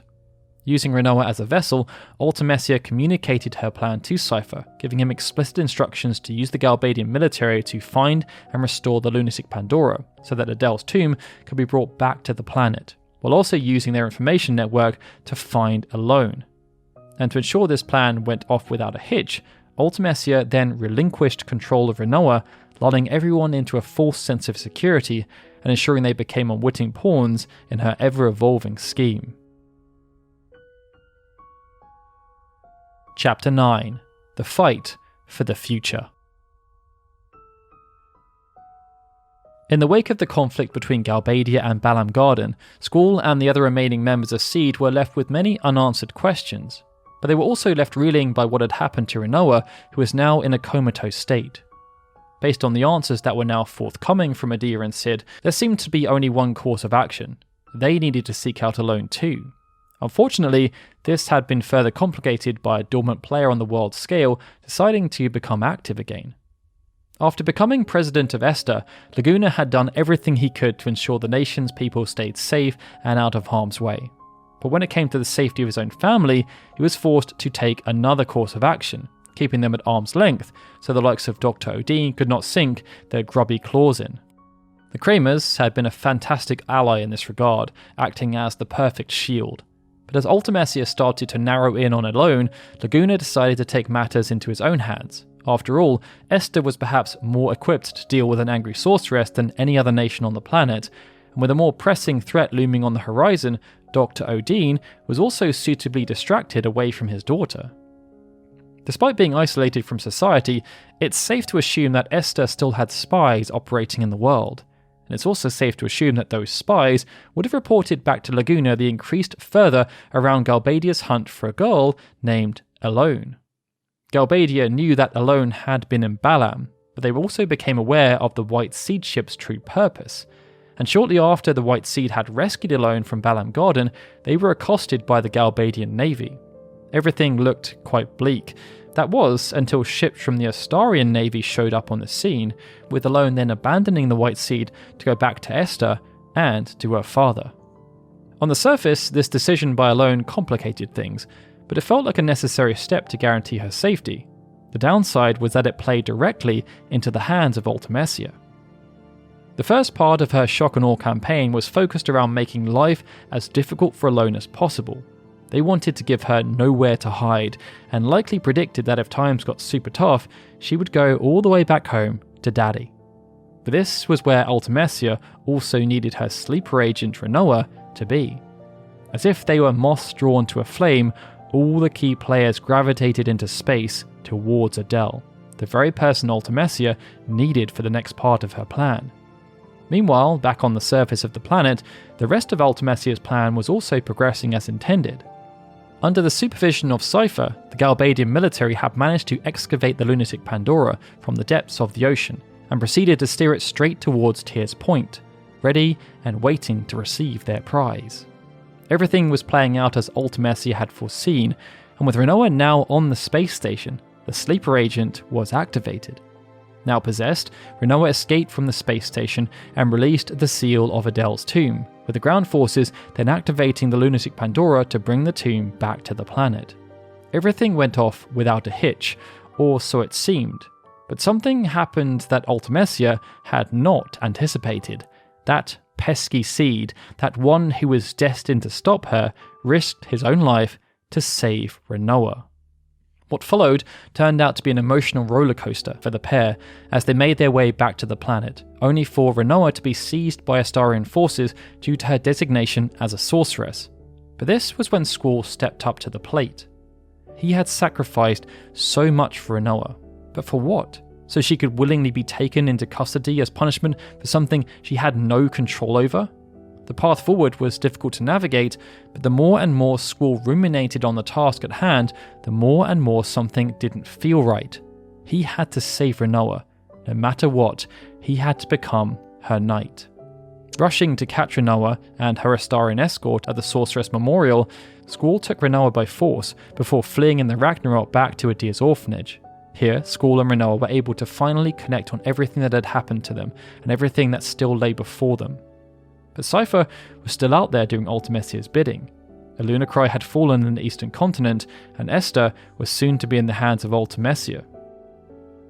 Everything looked bleak, but what they didn't realise was that brighter minds had been formulating a plan that was only possible due to Squall's noble actions in space. Returning to Esthar, Laguna and Squall met formally for the first time. But there was no time for the two to get acquainted and talk about the many things they no doubt needed to discuss. After all, Ultimecia's existential threat to the world loomed large, and to make matters worse, Galbadia had captured Alone, as they were the first to get to the scene of her rescue pod. It meant that in order to stop Ultimecia and put an end to her schemes once and for all, they were going to need to go on the offensive. But it just so happened that Laguna and Odin had formulated a plan, and what a plan it was. The main issue posed by their antagonist was that unlike previous sorceresses who were there as physical beings, Ultimecia was working from the future via proxies. And due to her being grounded in the future, there was no way of making direct contact with her, lest they somehow invent the ability to travel forward in time. There was also the added peril of people having to fight against people they cared about, knowing that even though they weren't in control of their actions, the consequences were still very real. As long as Ultimecia had the junction machine alone in the future, her reign of terror could persist, and her quest to cast time compression was a matter of when, rather than if. It was for this reason that the decision was made to take some drastic action. Because they believed Ultimecia's success was essentially inevitable, Laguna and Dr. Odin theorized, thanks to their conversations with Adir, that they needed to use this to their advantage. They believed that if they just let Ultimecia cast time compression, they could manipulate its effect and send their chosen champions to the same point in time.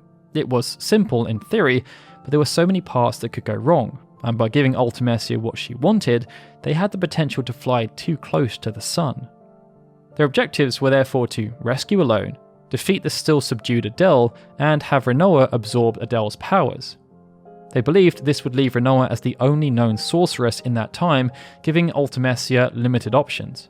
When Ultimecia then possessed Rinoa, Alone was instructed to send them both into the past, allowing Ultimecia to initiate the spell. But this was when they would pull the rug out from beneath their nemesis, as Alone would sever the connection with Ultimecia, leaving the spell incomplete. Though time compression would be cast, the crucial difference was that they would be in control of events, and not Ultimecia. There was just one complication. Adel had already awoken from her slumber and had been possessed by Ultimecia, who had instructed a bewildered and lost Cypher to kidnap Rinoa. Breaking into the lunatic Pandora, the C team sought to enact their plan, but that was when they found a desperate and deranged Cypher in their way. His typical bravado was gone, replaced instead by a bullish confidence. Cypher was no longer living the dream of a knight, and his closest friends had abandoned him. The only thing left he had was personal pride. Cypher mustered up the strength to defeat Odin, but after he was then swept away by Gilgamesh, it was just another reality check. But that just focused him on achieving his actual objective, capturing Rinoa, his former flame, and taking her to Ultimecia like the lapdog he had become.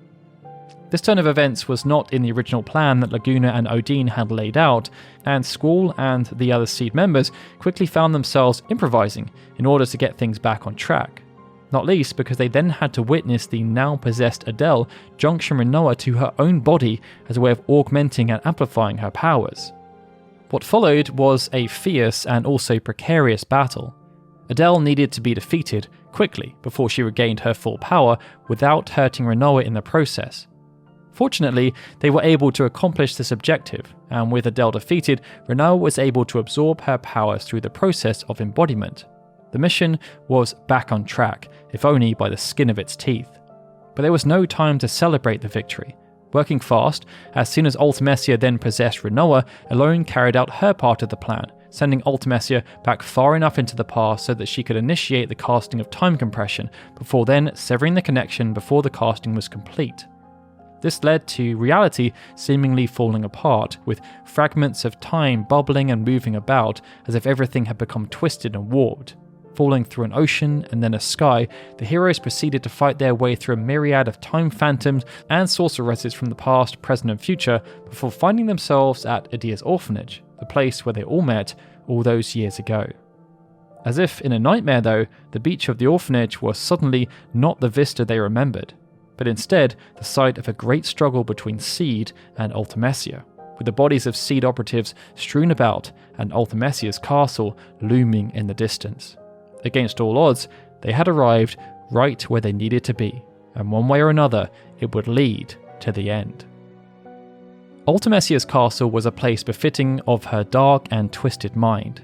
A decrepit, crumbling, and dark place, it was filled with the most powerful monsters Ultimecia could summon, including some guardian forces she had twisted into macabre renditions of themselves to serve as guardians for her.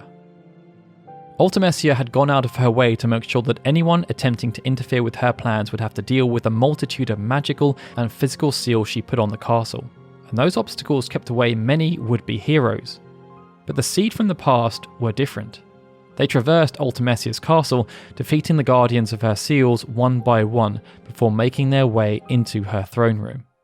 Ultimecia, while annoyed by this turn of events, had also expected something similar. This was, after all, a fated encounter against Seed, who were destined to thwart her plans. But she felt she was ready to alter her fate.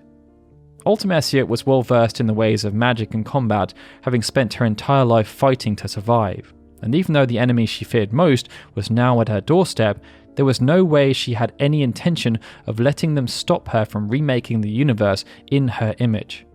If there was one thing that Ultimecia's bleak existence had instilled in her psyche, it was the fear of death, and that fear had given rise to not only her immense power and ability, but also a desire to revert all of existence to its original form before shaping it into one of her own choosing, as Hyne had done before. In defeating Seed and time itself, Ultimecia hoped to conquer the very forces she felt were working towards her destruction, and all of her actions were essentially ones born out of a deep-seated fear and trauma. But there was also a personal angle now. The particular Seed that stood before Ultimecia were more pesky and troublesome, and so, just like any good villain worth their salt would do, Ultimecia felt compelled to alter her plan, promising to enslave this particular group in time for their troubles. And thus, the fight for the future commenced. As a sorceress, Ultimecia was one of the strongest that the world had ever seen. In her basic form, she posed a formidable challenge, but her true power lay beyond her human form, and as the battle wore on, Ultimecia became more and more monstrous, tapping deeper and deeper into her well of arcane magic in order to bring an end to her enterprising intruders. Squall, for his part, was resolute in his determination to bring Ultimecia down, but unknown to him, she had a clever trick waiting in the wings. Summoning a guardian force known as Griever, made from Squall's own mind of the most powerful being he could imagine, she set the monster on the party in her stead. And just when Squall had thought his worst enemy bested, Ultimecia then took it a step further. She junctioned herself onto Griever, enhancing its power even further.